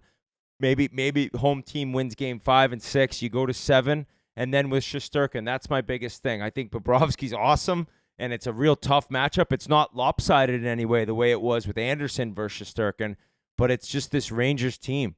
And I don't see Trocheck slowing down. I think the way the Panthers play in-your-face hockey, Trocheck has the ability to do that. Panarin's proved this year that playoff hockey doesn't slow him down. He gets in the mix. I think he had a tough little go where I believe he only had 2 shots in games 4 and 5. Really went cold and then was able to pick it up in game 6. And the Rangers go a lot with how Panarin goes, but he's answered the bell. It'll come down to if Florida can bully him. That's how they win. That's how they've won these last 2 years. They bully teams. They punch you in the face. They out-chance you. And the Rangers have a goalie that can withstand to it. And I think the team toughness on the Rangers can withstand it as well. I just think it's going to be a classic series. I want to see if Fox is going to have to be good. Like I brought up, is he battling an injury? Is that knee bugging him? Possibly, but he's going to have to play big minutes. And I know he really didn't against Carolina, but being up 3-0, he didn't really have to. He's going to be an enormous part. I know Keandre Miller was playing with the Braden, is it Schneider? And they broke that pairing up. They broke him up one game. So I don't know what the pairings will be to start, but Keandre Miller, he can skate, he can move. The teams are so evenly matched, but the Rangers, it's the year of the New York Rangers, I think. And Pasha's year from hell will continue. Rangers the year of the eclipse. Biz, what do you got for I us, agree buddy? with a lot what you're saying, Whit. I think that home ice advantage is going to play such a massive factor. And in saying that, I want to bring it back to Game 5 at home against the Canes when the Rangers fans have been spoiled to this season of becoming President's Trophy winners and then rattling off 7 in a row to start playoffs. And then they start booing their team the minute that they fall behind in the third period because they gave up a couple goals. That is fucking pathetic fandom. You're supposed to cheer them on regardless of what's going on in the circumstances in a playoff series that they're ahead in. That was fucking bullshit. Do you not agree? Oh, 1,000%. And people are like, oh, their effort wasn't good. It's like, motherfucker, they hadn't lost the game all playoffs. Like, you give them a little leeway here. I mean, you're fucking booing them for real? Fuck out of here. Booing them. So I expect that those fans, those idiots, will smarten up come this round because they are going to need those fans. I think it's going to go the distance in 7. I think that full body and from position to position overall, Florida is the better team on paper, but it's just coming back to that magic. And the fact that they were able to do last round without Fox playing to the capability in which he is, he's going to have to play. He's going to have to match up against Montour because we talked about how big of a gamer Montour is and how he's bringing the fucking offense. He's going to have to play like a dog like him. He ain't going to be mucking it up like Montour, but he's got to be making those plays. Every time that puck comes to him on the blue line, especially the power play, he's got to be setting up those teammates. And the high-end talent is going to have to come play for the Rangers, because when you look at the bottom six, Florida's got him there. And you look at a guy like Lundell, like he was fucking buzzing last round, man. So they got the big forwards, the hyena pack on the fourth line. And if those guys aren't going, they got other options as well. They're like Dallas. They got 5 lines basically. So it's going to be a hell of a series. I think that if you could have handpicked the matchup for the Eastern Conference Finals, if you had no skin in the game, you were wanting to see these two teams go at it, along with, if the players on the ice ain't enough for you, how about these coaches? How about Paul Maurice? He's at fucking every press conference now. It's like he's taking fucking mushrooms. Like George Collin lately, it's like he's taking mushrooms like Michael Bublé before the All-Star game every fucking post-game press conference now. He's doing 30 minutes of stand-up, for fuck's sakes. Whatever he's making him, double it. So dropping the F-bombs too. How about if, and I don't want this to happen, but if Van does go on to win tonight, you got all the division champs as the Final Four, which would be kind of crazy in a league with so much parity. It's like, jeez, wonder when that's probably a long time. I would imagine. But Florida and New York all year, they're the best 2 teams in the East, so it makes sense that they're facing off to go to the Stanley Cup final. What else? Oh, final thing. Ekblad had a real tough start to that Bruins series, and then he came picked along it up. though. He picked it up. So yeah, if you have Montour, Forsling, and Ekblad playing like he did at the end of that series against the Bruins, it's gonna be a battle. It's gonna be great hockey. I can't wait. I'm not picking against the Rangers. I won't this season. Biz, we didn't get your prediction. The Oilers in the Cup Finals. I said Rangers in 7 unless I skipped out. I said I was piggybacking basically everything that Whit said, and people think that I'm trolling and I'm trying to reverse jinx it. I had Rangers to win the first 2 rounds. I predicted it perfectly, other than one game. I'm still riding with them. As much as I hate their guts, they are a team of destiny. Okay. G, what do you have for us, buddy? Florida wins games by bullying teams, kind of like Whit said. I just don't think Florida is going to be able to bully the Rangers between guys like Trouba and Rempe and Miller. They got some big boys, and selfishly, I really want a cup here in New York City, Stanley Cup here. So I don't have to travel. So I got Rangers in 7. This team has proved me wrong. You live in Jersey, you're a Bruins fan. Are you from Shocking Boston? To hear. Well, Wait, I think it'd be awesome to have a Stanley Cup here. I think, one, I don't want to travel right now with all the shitstorm I have going on in my personal life. That's so I true. think just being able to pop over a 15-minute Uber instead of driving to JFK would be awesome. I kind of just am also partly getting on the Rangers' good side, because if it does end up there for the Stanley Cup Finals, we don't have it with TNT, so I'll be going. I just don't want to get like shanked or punched out like that Lightning fan a few years ago in the subway, because they're like the scum of the scum for Ranger fandom. Like Cowbell Lady. You think I want to run into Cowbell Lady in the subway? You'll probably end up banging her. Ooh. No. Gonna say, just worry about not getting an STD. A video comes out. It's me and Bang Guy double teaming Cowbell Lady. Just Ass like, banger what and the glass banger. fuck is going on here? This year's been crazy. We got all the division champs going head to head. Craziest regular season ever. Year of the eclipse. And now we got 2-on-1, no back checker. I'm Bang Guy's giving Biz directions in the bedroom. What is happening in this league? I'm buck naked. I got his white blazer on. Buck naked. G, Rangers and how many? Obviously. Yeah, what do you got, G? Rangers in 7. I got Rangers in 7. All right. I think the Russian goalies are pretty much a wash at this stage. I think Florida's got a little bit more gristle, a lot more back alley street fight. I am a little torn. I got friends on both sides. Matty Tkachuk on one side, Jimmy Vesey on the other. I hate being torn, but I got Florida in 6. I think they were there last year. I think they know what it takes to get there. They're hungry. They're going to be punchy. And, Panthers in 6. Mark my words. Florida's going to get fucked on calls in this series. Oh, okay. You're already starting this. You wait for it. They're going to get fucking hosed, especially at MSG. That crowd can bully the officials, and they bully their own players. I'll tell you, guys who are not in the playoffs, NHL players, hockey-related revenue. You want the Rangers in the Cup Finals. God. You want the Rangers in, and you want the ratings. The ratings will be through the roof. Oh, absolutely. This is an interesting note, too, about the coaches. Paul Maurice was fired by Carolina on December 15th, 2003, replaced by Peter Laviolette. 5 years later, on December 3rd, 2008, Laviolette was fired by Carolina and replaced by Paul Maurice. Interesting little thing. Couple of former Carolina coaches, but RA, hey boys, couple of clicks for RA bringing all these nuggets today. You are thanks, on boys. your fucking A game right now, buddy. appreciate it, boys. You're like Draisaitl you in didn't go out game this 6. No, I know. Shoppers attack, boys. Anyone else have the hose, dude?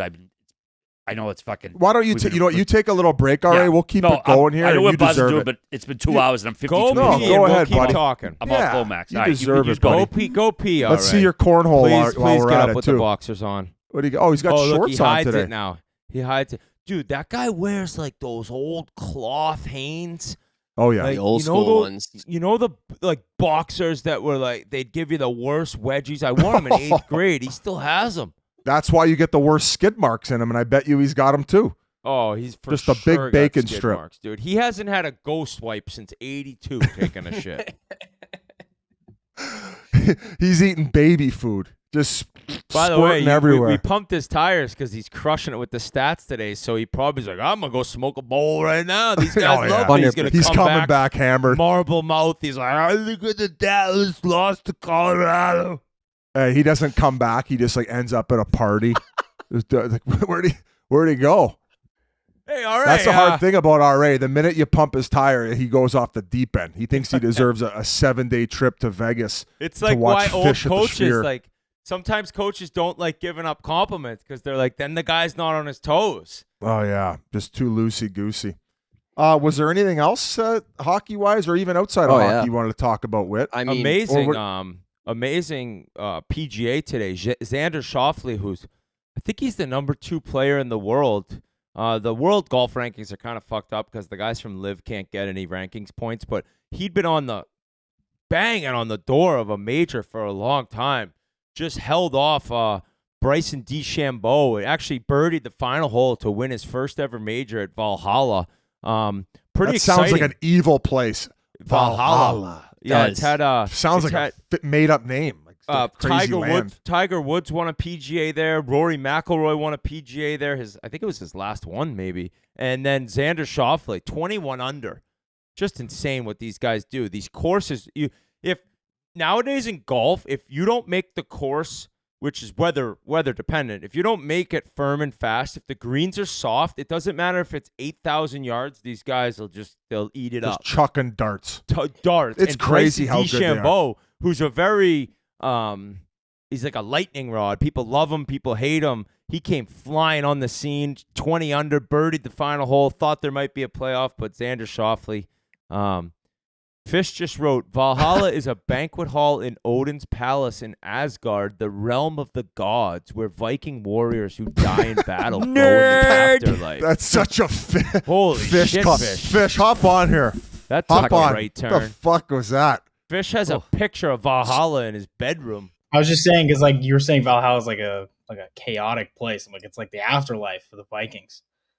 I think the shit. Vikings did some bad things. The Vikings were bad mamma jammas. Like, I don't know if Vikings would be canceled these days. Yeah, I'm not going to defend the very Vikings. quickly. So I'm not gonna defend them. would the Vikings be getting arrested going into Valhalla like Scotty Scheffler?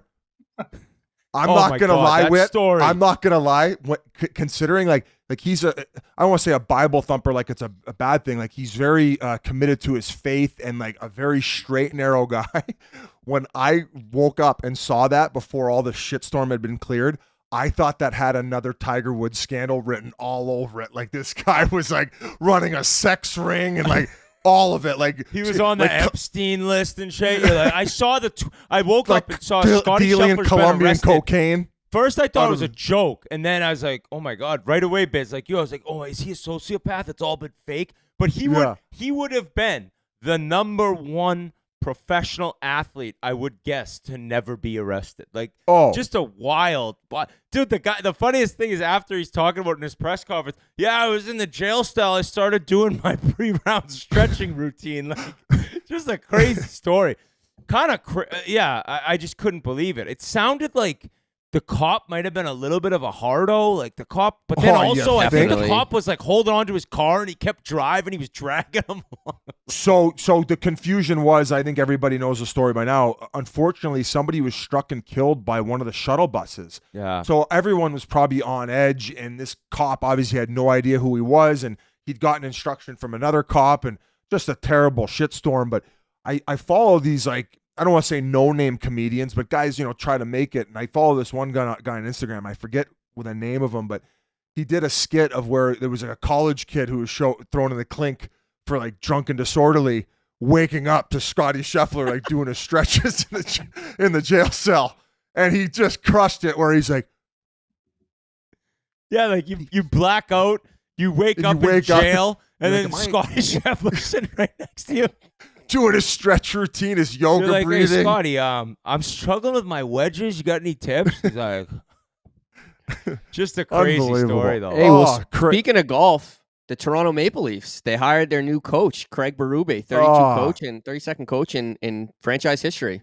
So Dallas fans and Colorado fans are probably losing their minds right now. But yes, considering you brought it up organically, G, let's get into it quick.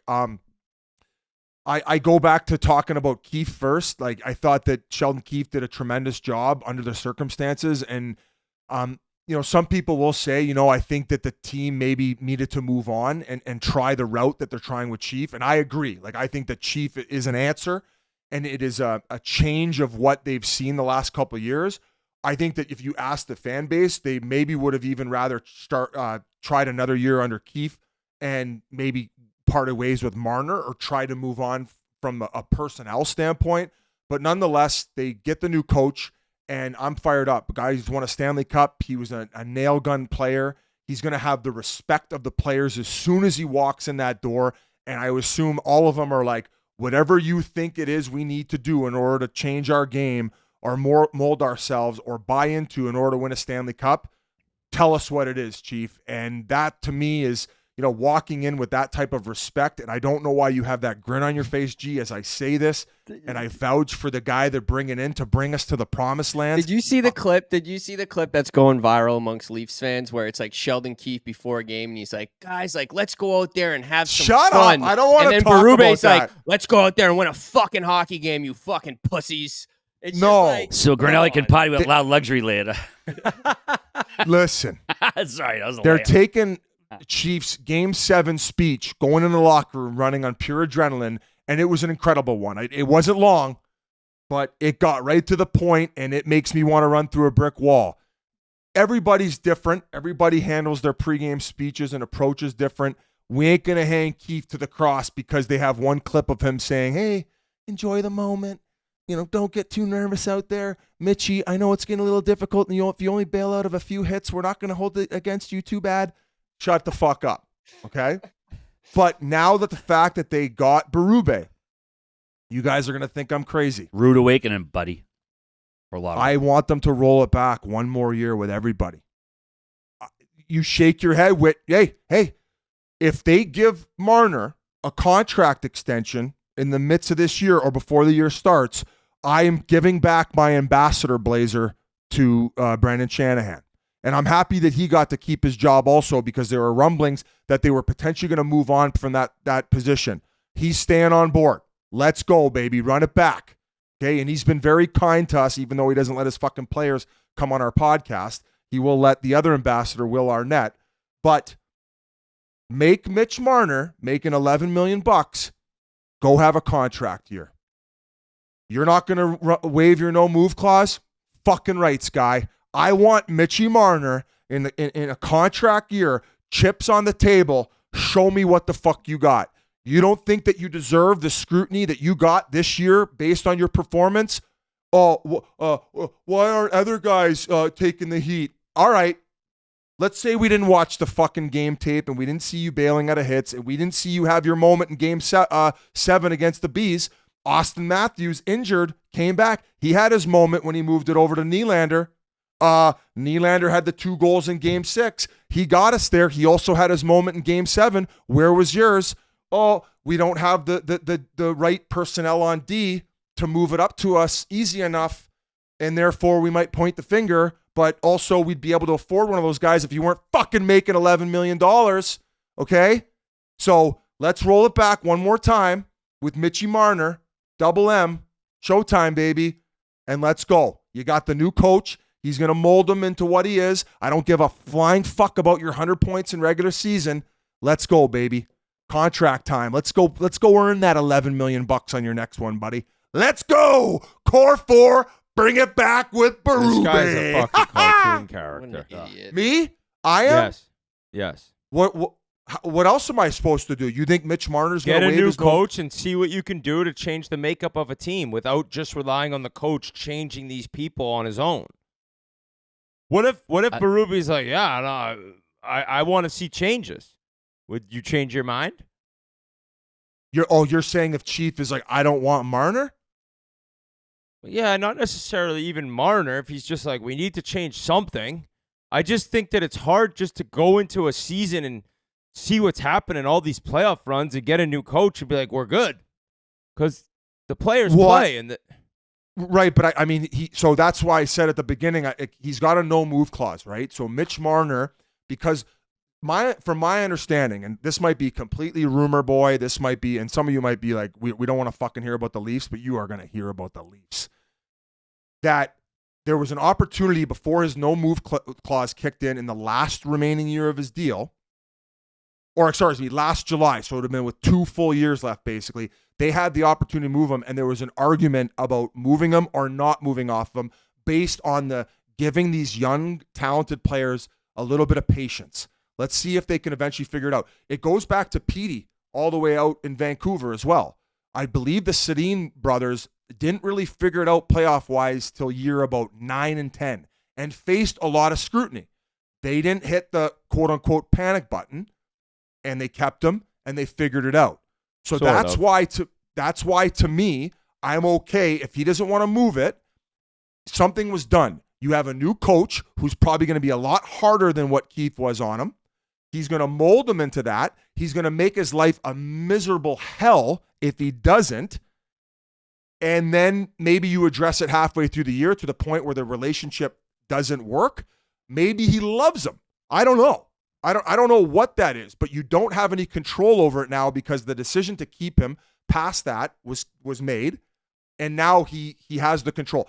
Marner might say, based on the media coverage and how the fans or majority of them feel about me, get me the fuck out of here, get me on a Utah or get me to somewhere where my skills and my talent is going to be appreciated at the money I'm making, regardless of playoffs, or whether that place even exists or not.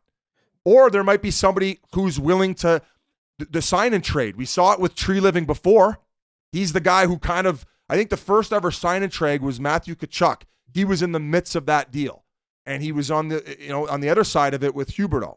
So I've been long-winded about this, but this is obviously a major component to what's happening moving forward with the Toronto Maple Leafs. G, I'll hand it over to you. Yeah, Frank Saravelli said this week on the Daily Faceoff Rundown that he believes there's a 5% chance or less Mitch Marner is back with the Leafs next season. So I think there you go.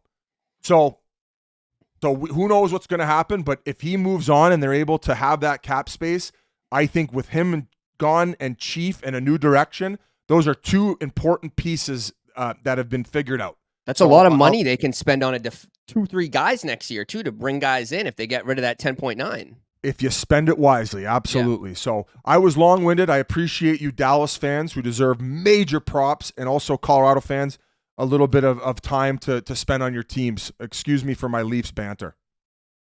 No problem, Biz. He did sign a 4-year deal. They didn't disclose the dollar amount. One other coaching note, Penn's coach Mike Sullivan, he's going to be head coach of Team USA at the 2025 Four Nations Face-Off Tourney and also at the 2026 Olympics as well.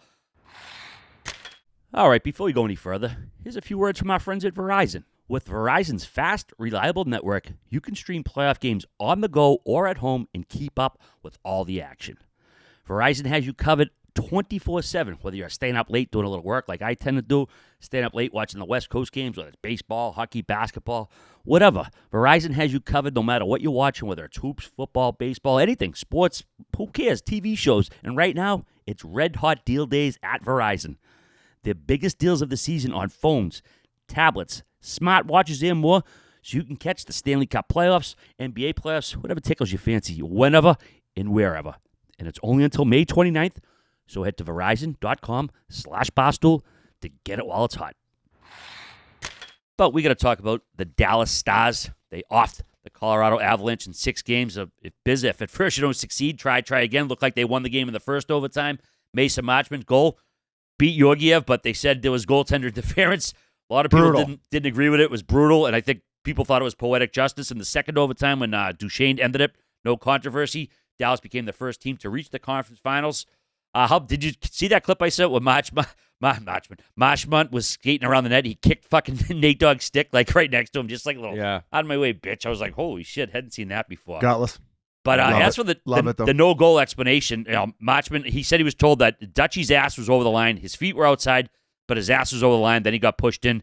And then he said, think honestly, they didn't want to make it a deciding goal, which, I thought that was a pretty candid comment. Whit, I don't understand that the OT goals are automatically reviewed. So as a referee, if you're there, why wouldn't you just right away, I think Merle's texted the group chat, go Euro style. Put your hands in the air. We're going to watch it. But do you have to make a signal whether you say no goal and or goal, or just you knowing might have to, because if you can't tell, it ends up going with the call on the ice, Oh, sure, but I will say, based on all the other ones we've seen, this was by far the worst. He barely touches his stick. Neither of his feet are even inside the crease. And then the only contact to his body that's made is after Makar pushes him in. So it goes back to what Coop was saying, is like, these goalies got to fight a little bit for their positioning, where they called when Heinen's stick went down and interfered with Bobrovsky's skate. That, to me, was worse than what I saw right there. And then that was allowed a goal. So how the fuck was that not allowed a goal? I thought they completely missed it. And this is kind of a storyline of the playoffs right now, is the inconsistency of these goal calls. Whit, would you not agree? Yeah. And the problem is, as fans and even players, they don't know. And so I guess it creates somewhat of an excitement as they go to review, because everyone watching, there's half the people say goal, half the people say no goal, and then you're just waiting. It's just like waiting for the Wizard of Oz. You're like, what's he going to decide? No goal. Holy shit. How is that one no goal? How do they fix it? Like, how do they fix this giant issue? I don't know, man. That is a tough one, because they're so similar. So many similar plays end up having different results on the goal call that you can't even figure it out. So anyone watching that's new, actually, forget being new to the game. None of us are new to the game, and we're all confused. So it's like, I don't know how you go about fixing it. I really don't. I just hope. All I do is hope that one of these goals doesn't decide the Stanley Cup. Oh no, it's going to. It's going to. In the especially if Dallas is in the finals. Season of the greatest regular season in hockey history. Does it end in madness with a goalie interference? Here's my prediction. Goal or goal? The Rangers beat the Dallas Stars in Game 7 of the Stanley Cup Final with a goal where a goal shouldn't have counted, but the Rangers get it because it's just the year of the fucking eclipse and all this other crazy shit. And then the Buffalo Sabres fans are there then happy for the Rangers somehow because they get their payback. And I just want to quickly say, I don't think that the Heinen situation with Bobrovsky is the same play. What I'm saying is that it felt like there was more contact initiated by Heinen on Bobrovsky's skate than there was based on Duchesne on Georgiev that was him related. Like him just skating to get position and like moving his stick back like 6 inches that's his space just as much as Georgiev's, and he can fight to go back to the other side. So it was bullshit, but like you guys said, we don't need to spend much more time on it because they eventually scored. And Duchesne, I mean, against his old team, after the game had a lot of great words to say about Colorado and his time there. I think when you bust out the heartbreaker, Selly, I think there might be a little bit of past emotion. A little bit. Maybe a little bit in there. Well, but even the emotion of being bought out last year. Exactly. That's such a slap in the face, and you're bought out, and then Dallas brings you in. And was that his third series clinching goal already? Duchesne? Yeah, he already got his praise. RA's done for the night. We no more. No, I'm not sure what, to be honest with you. All right, maybe I'm messing that up, but my storyline of this series is the greatest home ice advantage team in the league doesn't win a game at home. So you're like, Colorado just thrived on playing in their building with the altitude and running the score up and never stop coming, and the forecheck on the power play, and 3 games at home and they lose all 3. It was shocking. I couldn't believe that. The odds of that happening were ridiculous. There was no chance that Colorado didn't get the job done at home. And after you lose the first 2 games, 3 and 4, okay, we get a huge win on the road, game 5. We're going back home. We're forcing 7, and they can't get it done again. It was just the Dutchyshen thing, as sad of a story as it is, that's kind of the series in a nutshell. Colorado loses one of their big guns and just can't recover, even though they were able to get that 1 Game 5 victory. And Dallas was too heavy, too strong, had too much going on, and they just have production from every single line. Were you talking about this one? Duchesne being the 4th player in franchise history to score the series-clinching goal in a game that required multiple overtimes. Joining Brendan Morrow, Brett Hull. I legit don't sleep right now, so I know. I have no idea what I'm talking about. Back to the goaltender interference. 5 out of the 6 goaltender interference instant replay calls this postseason have been upheld, so only one of them has been overturned. Again, no one knows what it is. It's been, this ain't new. This is what, 10, 15 years we've been talking about this shit with. It definitely since the show started for sure, but how about this from Dmitry Filipovich? Chris Tanev, we talked about him last week, how good of a pickup he was. Round 1, 46 minutes, 34 seconds versus Eichel 5-on-5. Stars outscored 3-0. Chris Tanev, round 2, 68 minutes, 43 seconds versus McKinnon 5-on-5. Stars outscored 3-1 with Tanev versus him in the ice. Wow. That's just impressive as hell. Also want to tip the cap, Pete DeBoer. He earned his 17th series win. He's tied for second most among active coaches. He trails Coop. Coop's got 18. And also, too, we want to talk about that really nice moment at the end of the handshake line when he went over with Zach Parise and had, a few extra special words from him. I know he coached him 1 year back in Jersey a few years ago, but just one of those nice moments you like to see during the playoffs, How about how many Western Conference Finals DeBoer's been to in the last 6 years? What, like 5? 5 of the last 6, I think he's been to. Three He's a different machine. teams. Yeah. And if you go to Game 7, you're winning. Did you have a chance to listen to Dutchy's post-game interview? No, I didn't. Oh, buddy. TNT. Great it stuff. was an So all-timer. This guy put on an Academy Award performance as far as, like, you threw him a softball, he would talk for 2 minutes. I think it was a 10-minute – it felt like a podcast, for fuck's sakes. But he hit it out of the park. So if you didn't get a chance to listen to that, go check it out on social media. I thought it just summarized the team perfectly and how he said as much as he wants to win it for himself, like there's plenty of older guys in that locker room. He mentioned Pavelski, of course. How about Jamie Benn in the game that he had? That goal was sick. He was flying through the middle there. Buddy, him just, fuck, that went from the D zone. Colorado gets a chance. He kind of windmills Middlestad and it just beats him up ice. And another guy, too, like you talked about how deep Dallas is, and I think we've mentioned him every podcast since playoffs started, Dodonov. And that hustle that he made on that slash, he's just working his bag off out there, and he's earning everything that he's getting. So it just feels like every forward for Dallas has had like a big moment and stepped up at a big time. And I just mentioned Jamie Benn. I feel the same way about Tyler Seguin.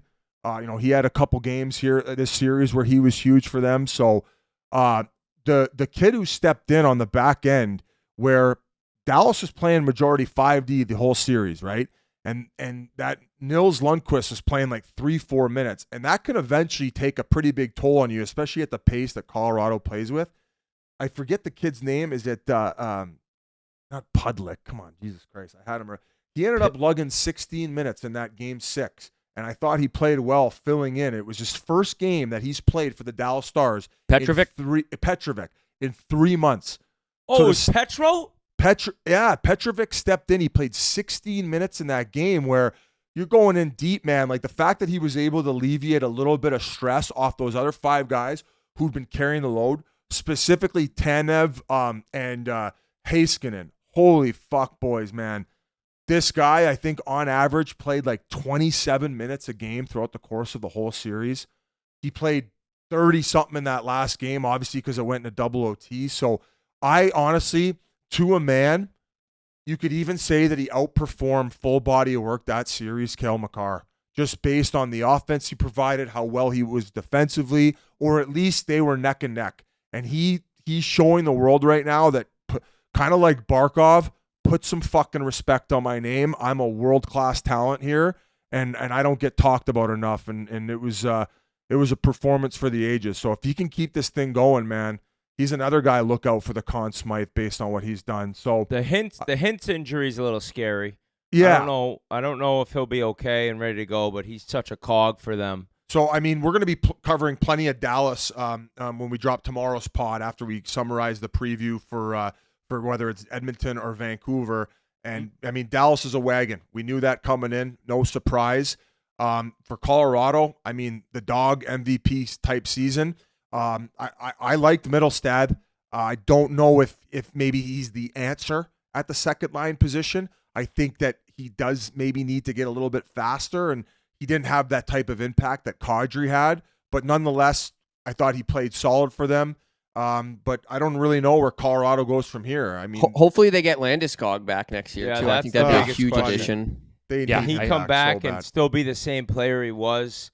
At least he's skating, so next season, the way it looks now, he'll be able to play and make an impact. At least he's on the ice, so you see what happens there. And I mean, their D's good. I think they do have to figure out the goaltending. I don't think Georgiev was as bad as we made him sound at the beginning of that Winnipeg series, but I don't know if you're going to win a Stanley Cup with them. I don't know if maybe they're a team that looks to Ullmark if they're trying to make a deal. I don't know what they would be willing to give up, but their team with McKinnon and Rantanen and Makar, they're going to be in the mix for a long time. So I don't think it's a panic by any means. It just seemed like this year they did have a team that could win it.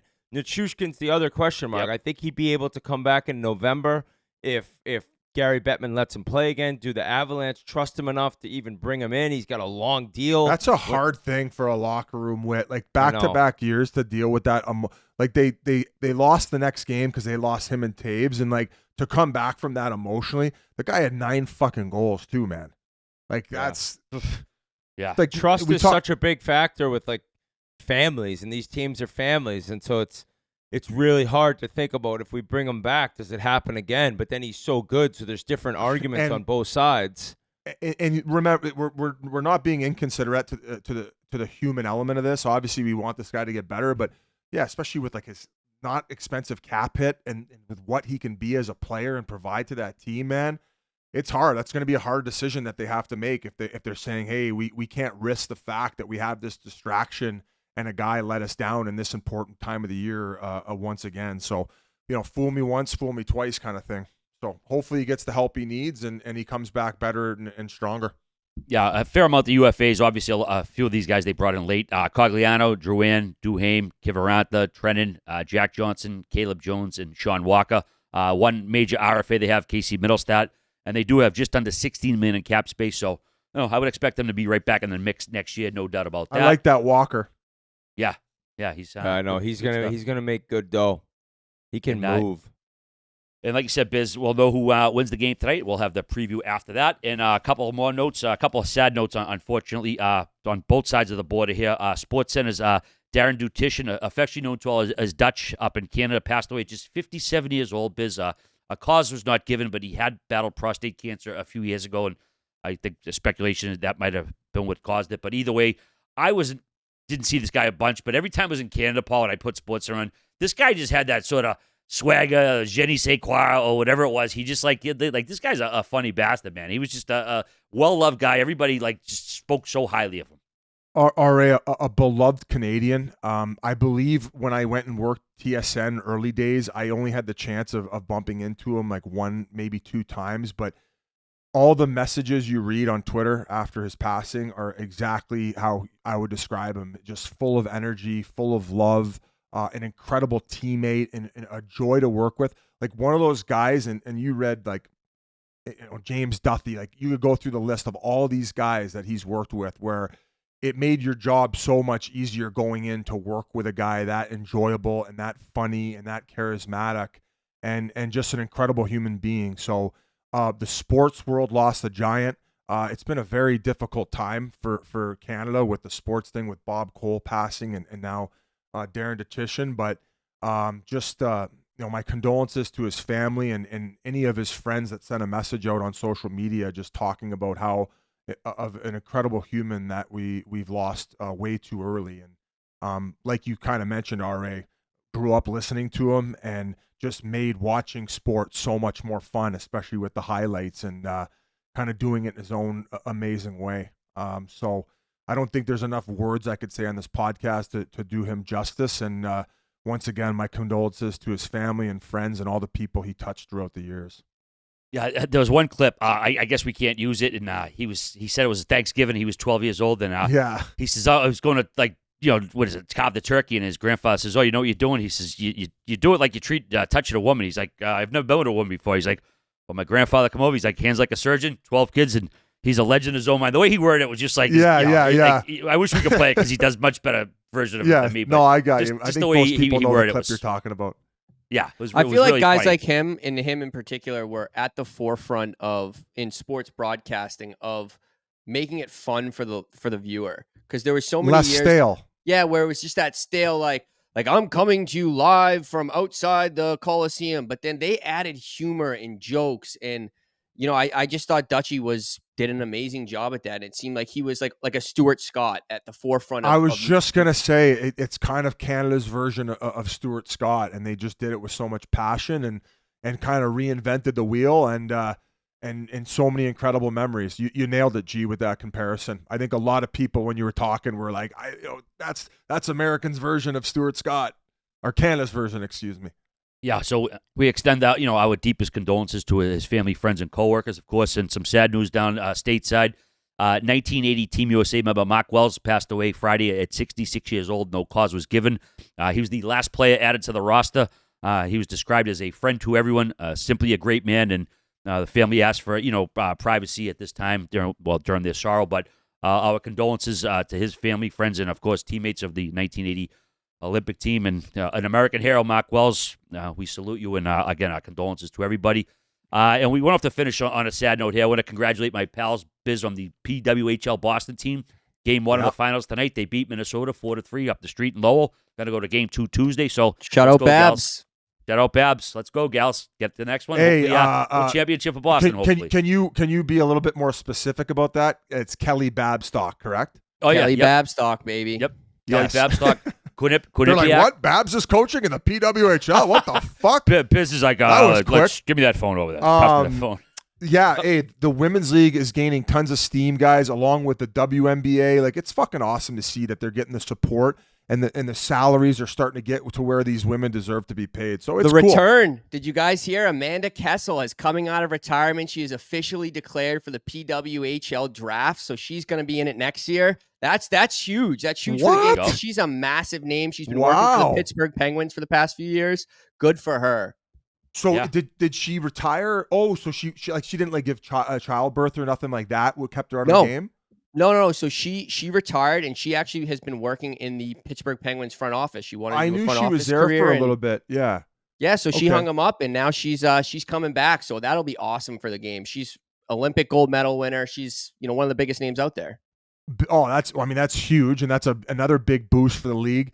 And the reason I said that is I think Natalie Spooner, who led the regular season in scoring in the PWHL, she was like 9 months recovered from childbirth and then did that. So that's fucking insane what these women are doing. And stick taps for them, man. It'd be cool to see that league keep growing and hit up new cities as well. So absolutely, good luck to the ladies, and we'll be chiming in. And one last thing before we go, guys. We mentioned it at the beginning of the pod. Tuesday, we'll be dropping another episode on Tuesday. We have the live stream Monday night for Vancouver and Edmonton, and then game notes will be coming to you on Friday. So Monday, Tuesday, Friday for pods this week. Coming on, and subscribe to the YouTube channel. That's where you can view us watching that Game 7. We're going to have some fun. We'll have some Pink Whitney and celebrate in style for what I think to be a big Canucks Game 7 victory. Let's fucking go, buddy. Let's go, boys. Baby. What a show. Another awesome one. Love you, boys, and we'll see you guys tomorrow. All right, first star today with all those nuggets, baby. Couple clicks. Appreciate it, boys. Appreciate it. Giggity, as you were.